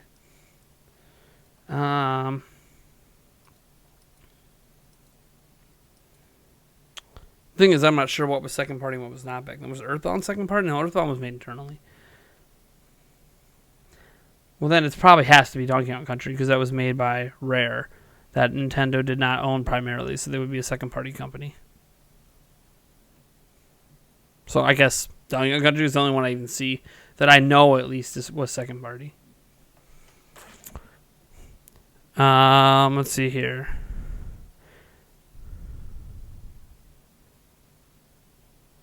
The Be Righteous likes the drunk Nintendo Prime logo taking another shot. Have I played the You Don't Know Jack games? Hell yeah, I used to play it on PC a ton. I'm sure they're like still around and releasing on phones and stuff. I used to love the You Don't Know Jack. I should probably get the You Don't Know. If there's a phone version, I should probably get it. I used to play a ton of them on PC growing up. You Don't Know Jack. It was so fun. I mean, it's just a trivia game, but like it just was like the way the presentation of the trivia game. Oh man, I used to play HQ Trivia. I should probably start doing that again. I almost won some actual money. Almost. I know, almost doesn't count, but I almost won some actual money once. Plus, I like trivia. Trivia is kind of fun.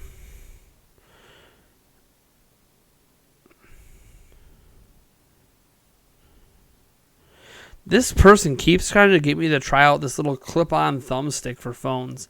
Don't know why they keep contacting me and emailing me to get me to like test out this product. Like that's just not what we do at this channel. I guess I could do it at my other channel. It makes no sense. They're contacting me for me to cover it on my Nintendo Prime channel. I'm not going to cover it on my Nintendo Prime channel. It just, I mean, I'm trying to think. Is there even a Nintendo game I could test it in? I don't think so. Maybe Dragalia Lost? I don't know.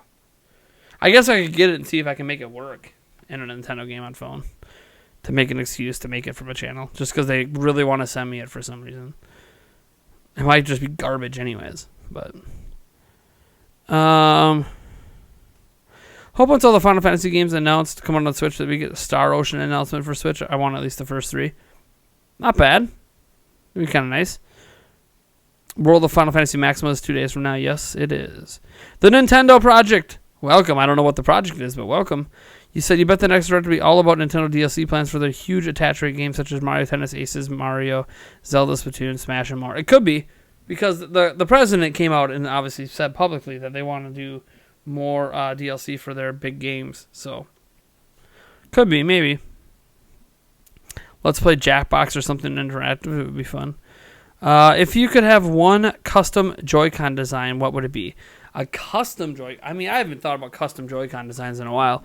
Probably something Nintendo Prime related. It would be kind of cool to have some official Nintendo Prime Joy-Cons. Like, not just the colors. Like, you can always do colors. But actual, like, logo or something. Like, one with the podcast logo, one with the other. I don't know. I would have to play around. I'd probably want it professionally designed. So it's not just, it's just logos on a controller, right? You can buy stickers and do that. But, like, something more fancy that just fits with the Nintendo Prime theme, I think would be really cool. But that would be neat. That would be neat. I can't tell. Obviously, Nintendo Prime is my job and everything. I like Nintendo Prime merch, like my notebook I keep here for jotting down stuff. Stuff like that. One of the glasses I drink out of while I'm working. And there's no, like, it's not like I'm advertising it while I'm working, besides right now. Like, I drink out of this stuff and use it when I'm not on camera. So, it kind of makes the home studio office area feel more like an actual business, right? If, like, you just have a lot of business-related things. Instead of, like, me looking down here and seeing some toys from one of my kids' games that I need to get out of this room and return this room to be, like, I need to get my kids to understand that this is a workplace. They don't always understand that because Daddy's in here. Heading to sleep. This donation is not about falls or any sort of rubbing. Good night. I love how it says good night. All because you put the exclamation point on. Thanks, Joe. See you later, man. Let me get you a full shot of Kinky in for that final 5. Thank you so much. I think you had $20 total tonight? Something like that? Oh, is this it? The Kinky has been vanquished. It is all gone. So this kinky pink naughty fusion of supreme vodka distilled 5 times with mango, blood orange, and passion fruit is now officially gone. Empty. Done. Done. Done. Another one bites the dust. I want to toss it in the recycling bin, but I think I want to knock the bin over. It's a pretty heavy bottle. Cheers, man. Thank you so much for coming tonight and for your support of $10 5.5. Yes, $20. Thank you so much.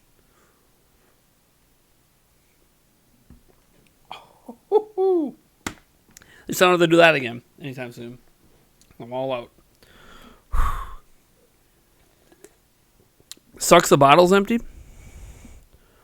I mean, I still have this, which is more alcohol.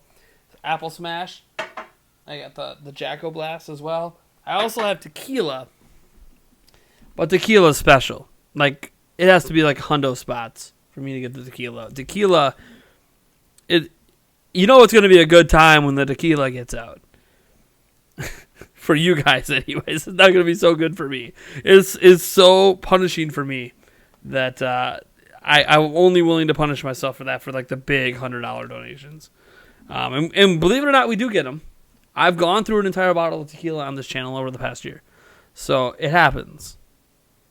But it's pretty rare. Pretty rare that we get a big hundo spot for me to bust out the tequila. Because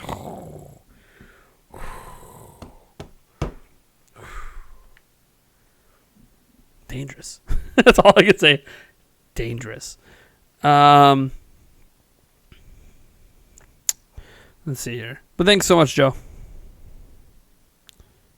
You're going to keep the stream on while you had to sleep. I might help you sleep. I know sometimes me watching shows or streamers helps me fall asleep too. It's a nice little distraction from a lot of the things going on in my head. Yeah, another one bites the dust that I was thinking. I'll just say it'll sound like normal good night. Will it? Will it read it and it'll sound like that, Kuru? You know, we got to do $5 or more to get it to speak. To do the Texas speech. Like good night versus good night. Okay. I feel a lot of people place too much value on brand loyalty. I was in a post where I said that the Kingdom Hearts collections should be on all platforms, and many people said, no, Sony only. Yeah, it is dumb. Like, why does it matter if Kingdom Hearts is on everything? Who cares? It doesn't negatively impact their experience. I mean, I think it's because they get worried that people will have a less of a reason to buy a Sony platform, I guess. But it's not a Sony-made game, right? It's made by Square Enix. So, I don't know. Nate gonna be ASMR. I don't get it. Why do you think the rumored second Nintendo Direct will be about? Pokemon Let's Go Pikachu. Let's go Eevee. Thanks, K-Boom, for the question. I do find myself drifting off well on your streams. The stress of the workday melting away. Yeah. I'm glad that I could do that for some people. I mean, the stream is going to be ending here in a few. I want to watch the first episode of House of Cards before I go to bed. And probably finish this taco that's been staring at me. Maybe. I might take a bite of it and be like, no, this isn't good anymore, and then go reheat some of Eric's food. I just have a feeling that's going to happen, because the more I keep talking about his Cajun dish earlier, the more I kind of want some. And I know there's some just sitting upstairs in the fridge. I probably should take some of these dishes. Like, I have a plate here from yesterday, too. I should probably take upstairs and get that all washed and get all this stuff out of here. Probably tomorrow, get this office cleaned up. It's not too terrible. I mean, it's been worse. But I had a panic about some cords out that I was panicking about that I need to get organized. Got to get any of my kids' stuff that might be sitting over here from when they were watching TV. Get that all out of here. And just get this looking like a work environment again. Because right now it kind of looks like what my bedroom used to look like. And I don't want it to look like my bedroom. I want it to look like a professional workplace. Even though I'm the only one that's really ever in here. Besides my kids when I'm trying to entertain them while I'm trying to get work done. But still. For my purposes, I work better when I feel like I'm in a work environment versus at home.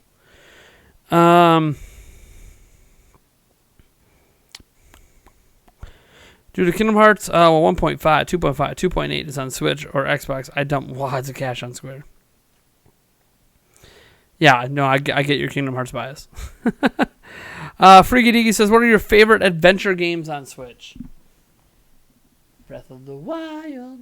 I don't know. Have I played a lot of adventure games? Hold on. I'm going to turn on my Switch here quick with the old Pro Controller and actually see. Because I can really only judge it based on what I played, right? I don't know if I have any other adventure games on my Switch right now. Breath of the Wild is the only one popping to mind. All right, let's see here. So platformer, puzzle game, multiplayer shooter, platformer. Got a lot of platformers. Multiplayer shooter, platformer, horror, racing. I guess Starlink's kind of an adventure game. Or do you consider it an RPG? I don't know. I think it's more of an adventure game. So not counting Breath of the Wild, probably Starlink right now. Party game, shooter. Okay, Breath of the Wild, obviously. Sports. MOBA. RPG. Hack and slash. Fallout Shelter. I don't even know what you count Fallout Shelter as, but shooter, multiplayer game, sports, RPG, shooter, strategy, RPG, board game. I wouldn't say Overcooked is an adventure game. Well, I don't even know what Overcooked would be. It's not a platformer either. Puzzle? I don't even know. What kind of genre does Overcooked really go into? RPG. Blossom Tales. That's an adventure game for sure. That's a really good one too. I don't know if I have. So basically, the only adventure games I think I count as adventure games are Blossom Tales that I've played, Breath of the Wild, and Starlink. So like you're asking me to choose between Starlink, Breath of the Wild, and Blossom Tales. It's gonna be Breath of the Wild, but I assume people don't want me choosing Breath of the Wild since it's my favorite game of all time. So by default, it wins any category Breath of the Wild goes into. So it's really between Starlink and Blossom Tales. Both are fantastic for very different reasons. Part of me is leaning Starlink right now, but I haven't played enough of it yet. I really should just finish it off, the main story. So for now, I've actually played a crap load of Blossom Tales. So I'm going to give Blossom Tales the edge for right now, if I'm not picking Breath of the Wild. But Starlink's right there as well. I mean, I don't know until I play more of it. But again, do you count Starlink? I don't know. I mean, I don't even know. Does Starlink even list itself as an adventure game? Oddpack gets RPG Game of the Year. Won't that be sick? I think that would be sick. What's Red Dead Redemption 2? Is that an RPG? I never played Red Dead. I never played Red Dead Redemption. So I don't know what. I know it's open world, but I don't know what kind of game. Is that an action adventure? Like what is Red Dead Redemption 2? Or Red Dead in general, because I never played either one.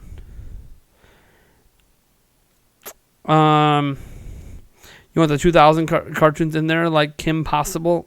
Oh, Kim Possible. No, adventure games like Thimbleweed Park style. What's Thimbleweed Park? So you're not helping me out. Thimbleweed Park. So you're trying to limit me to a specific genre of adventure games.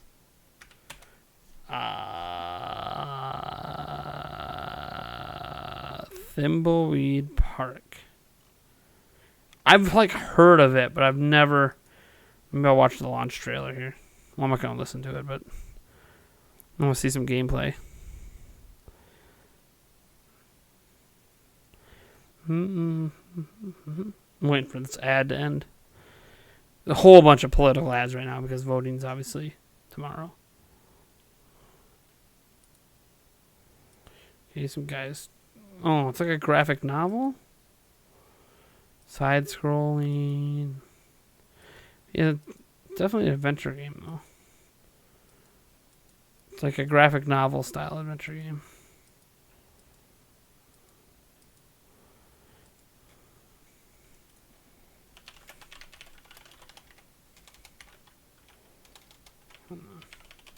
Looking something up about the game. Yeah, I don't know. I don't know that I have any games that really match Thimbleweed Park as an adventure game. That I've even played anything like that on Switch. So I don't know that that I can give an answer because I don't think I played one.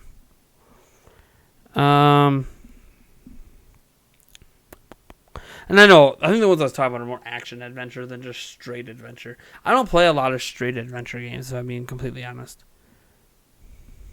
I've never played Maniac Mansion either. I don't play a lot of indie games. I think that's something that needs to be always publicly stated. I just don't play a lot of them. When I do play them, I usually pick out ones that I highly enjoy, but I don't play them. Play Deltarune. Hey, Trixpass Life? I don't even know. Taking a piss on life? It's a boring point-and-click game. Some people like point-and-click games. I'll give you an example. Return to Zork. I love Return to Zork. It's a point-and-click game. Complete point-and-click game. Love Return to Zork. One of my favorite games of all time, if I'm being honest. It's not like in my top 3, I don't think, but it's probably in my top 10. Return to Zork is such a special experience. Still haven't beaten it to this day. The game is hard as fucking balls. God, it's so good. There you go. Someone out there that owns the Zork rights, bring Return to Zork to Switch. I'll play the hell of it on live stream. I'm going to fail and die a lot, but it's okay.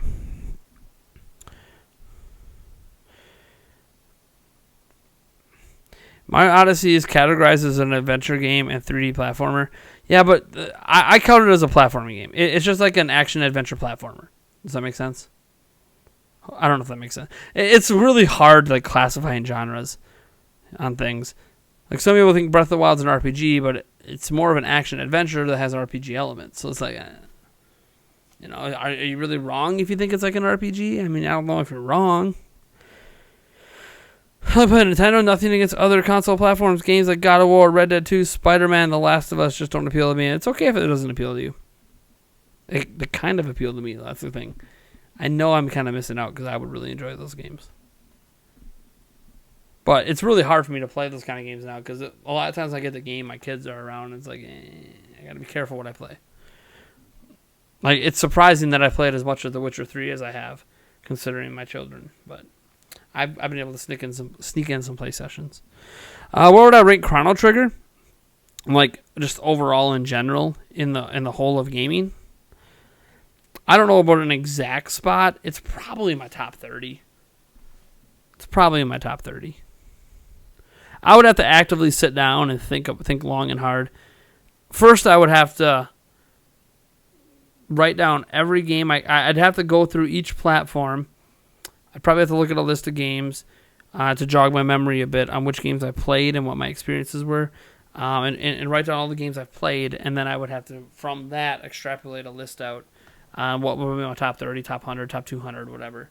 I think Chrono Trigger would probably make it into my top 30, but I'm not super firm on that. I know there'd be a lot of Zelda games in my top 30.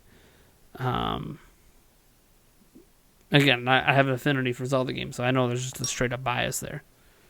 But I think Chrono Trigger would make it in the top 30, but top 50 for sure. It should be top 50 for sure. Top 30, I think. Who knows? For all I know, it might be at number 15. I just have to sit down and write down my things and jog my memory on the games I played. Because I played so many. I played thousands of games in my life.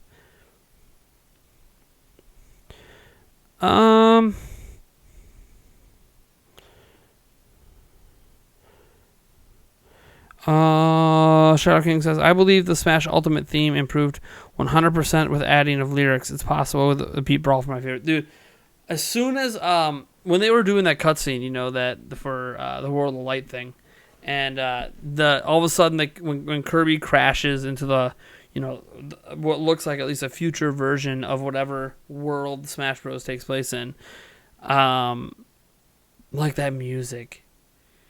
As soon as there was lyrics, I'm like, are you kidding me? Lyrics? And like the lyrics are really good. And the singing's really good. And it just fits everything. Oh my God, this is awesome. It felt like I've been waiting my whole life for that version. Oh, it was so good. And it was surprising. Shouldn't be surprised by anything with Smash anymore, but it was surprising.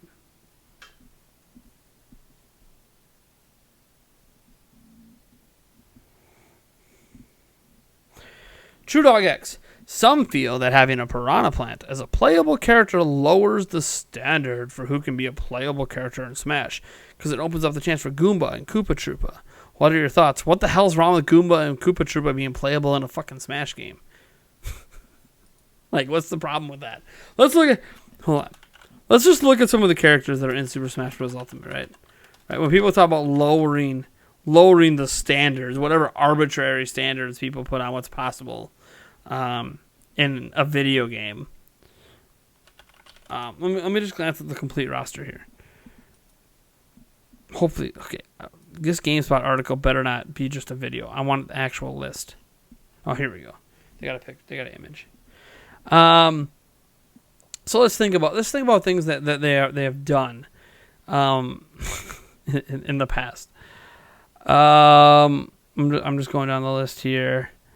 I mean, come on, you can play as fucking Wii Fit Trainer. Wii Fit Trainer, a non-interactive character in a fitness game, and we're complaining about Piranha Plant. At least I interact with Piranha Plant. We got Rob the fucking robot in Smash. Rob the motherfucking robot that hardly any of us have any actual memories of, just of the commercials. We have, you know what Rob the robot is like? It's like having the Pokeball Plus accessory as a playable character in Smash Bros. I'm not even kidding. Rob the robot is like having the damn Pokeball Plus accessory as a playable character. And we're talking about how Piranha Plant, an actual interactive enemy character, it lowers the standards. Lowers the standards.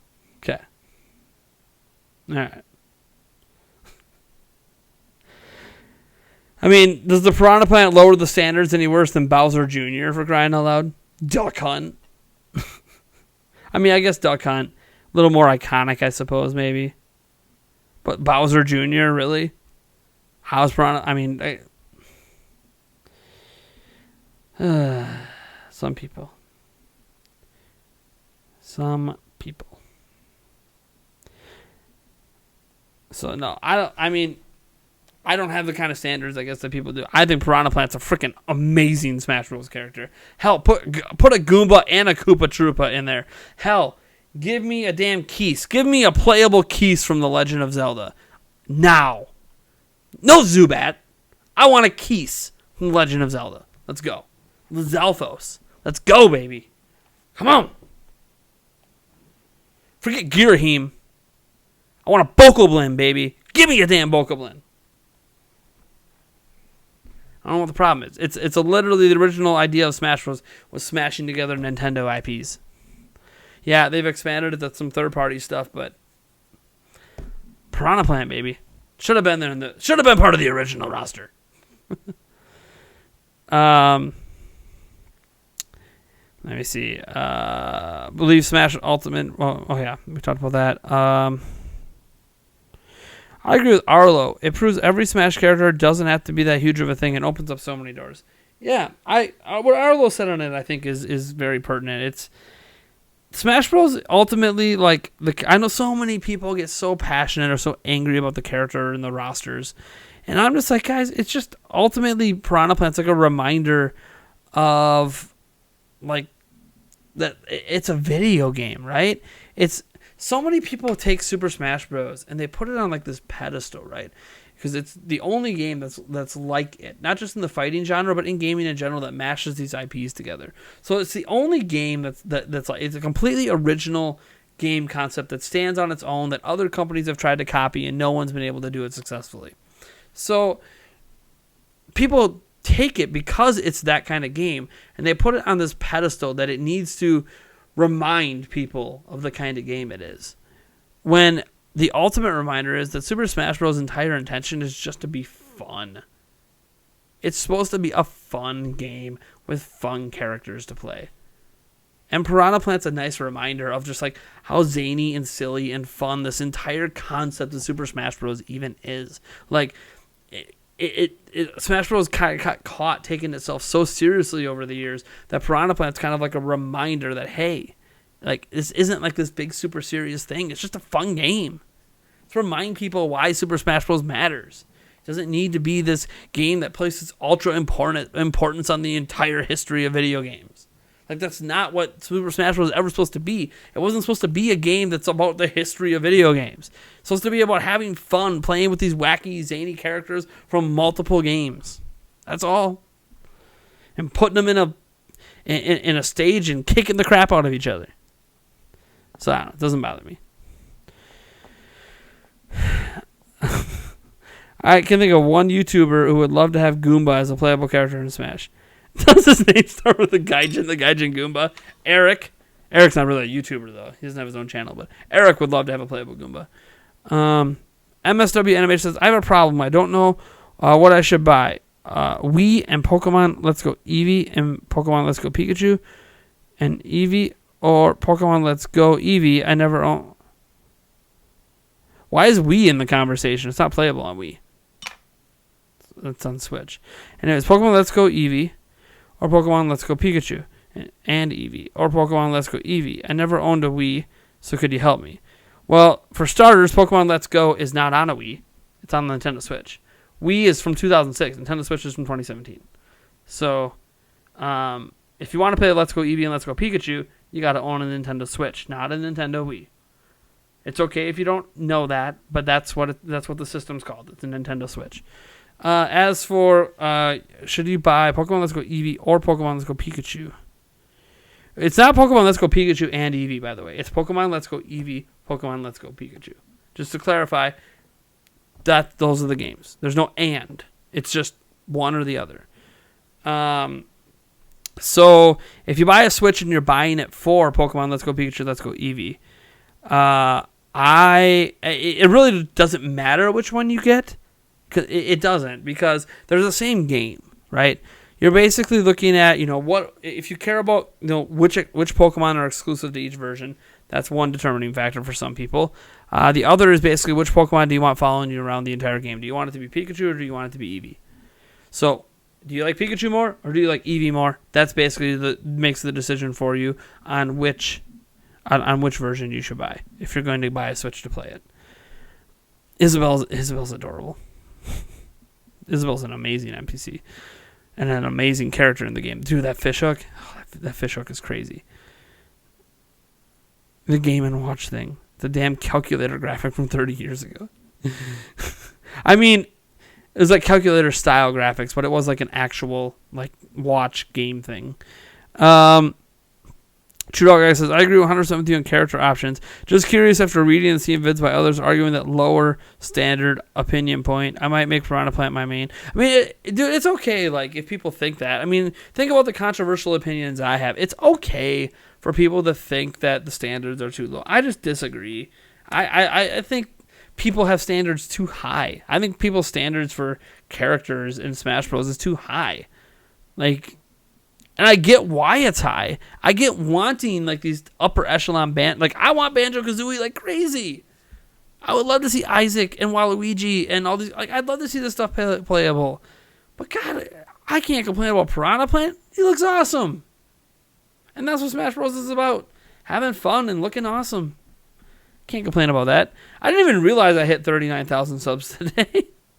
Someone mentioned earlier, congrats on 39K. I didn't even realize it. So, hey, we are on the road to 40K. We are officially, 900 and, if I could do math, 984 subscribers away from 40K. Sweet. Will we hit 40K this month? That is the question. I have no idea. Maybe we will. Maybe we won't. Hopefully we do. That'd be nice. It'd be nice to hit 41, 42 by Christmas. That would be sweet. Get us on our path to 50K for, springtime. By spring next year. Be nice to hit 50K. That would be sweet. Then I can get that Switch given away. Be done with that. Move on to our next major giveaway, whatever it's going to be at the time. Because I'm not thinking that far ahead. I'm just thinking of the current giveaway. But, just crazy. Because tomorrow is when the Super Smash Bros. Ultimate Bundle releases. Just realize that. It's 11/6 tomorrow. Ultimate, I will admit, helped make those standards kind of high. So many fan requests getting in, and then suddenly we get a very Nintendo choice. Sakurai obviously said, okay, I get to pick this time. But he always really gets the pick. I mean, not all the fan demands get in. Have I heard that Nintendo polling confirmed Metroid Prime 4 is 2019? Seriously, they posted the fact on their Facebook. I've heard some people say that, but I haven't been able to verify it. Doesn't help that I can't speak Polish, so I don't understand a damn thing I see on their Facebook page. So I've heard about it, but I haven't been able to actually find that confirmation. And obviously there's always the question, how trustworthy is Nintendo polling if none of the major territories are saying 2019? I mean, it's more trustworthy than a random rumor, I suppose. Probably worth me making a video on if I could actually confirm it. I just can't read it, so I haven't been able to find it. Hoping to rent Diablo 3 for Switch. I only sparingly tried it with my friend back on the PlayStation 3. Any tips? You're hoping to rent Diablo 3 for Switch. Well, if you're going to rent it, you probably got to do GameFly or something like that. There's not a lot of rental services available these days, but GameFly is one you could use, and you could rent Diablo 3. So yeah, if you want to rent, GameFly is the way to go. I used to use GameFly a lot. I used to. GameFly is not that bad. It's kind of a pricey service, but you can get like 3 games out at once, and then you get discounts. Like if you rent, this was cool. If you rent Diablo 3 from GameFly and you like it and you don't want to return it, you can actually just buy that copy you have and don't have to return it. It's kind of cool. So that's what I would do. It's his call at the end of the day, but I feel like he made the choice first here for Piranha Plant. I wonder when he decided he wanted to put Piranha Plant in, right? I don't know. I like Piranha Plant. Piranha Plant's the kind of thing I get excited about with Smash Bros. Characters. Like, there's completely left field choices you never saw coming.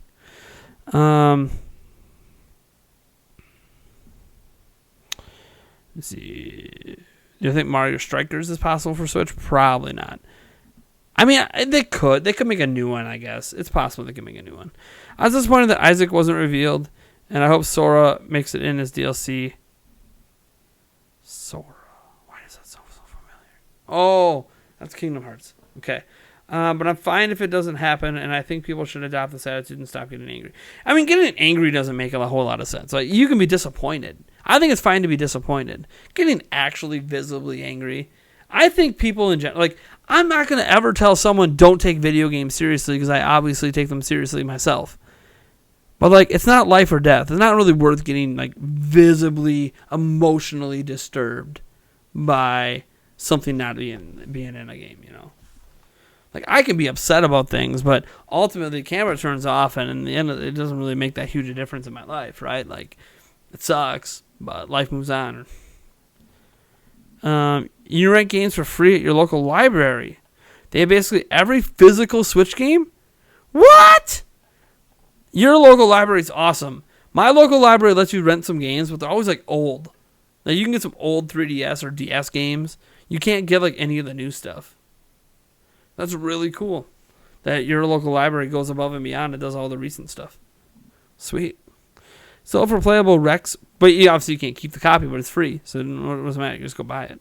For playable Rex proper, but this game is so immense, I won't care if it doesn't. Having fun isn't hard with a library card. The libraries are underrated. They've a lot of libraries have really upgraded their stuff and made it a lot more interactive. You know, some people just say, I just don't want to read a book, but like, there's so much going on at libraries.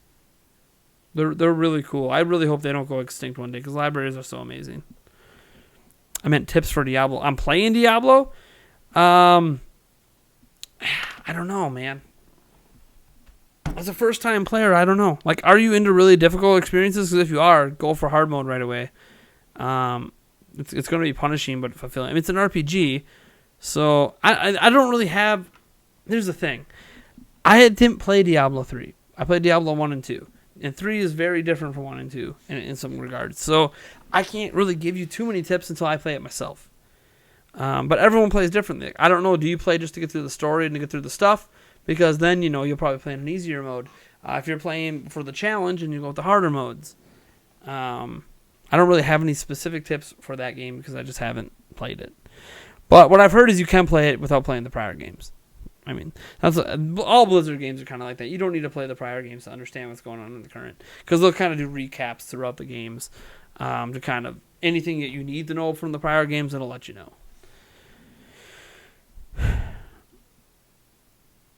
All right. Well, I'm going to go. It's midnight. Thank you guys for tuning in. I wanted to be done a half hour ago, but it's fine. It's life. You know, on my streams, they always end up going a little later than I want.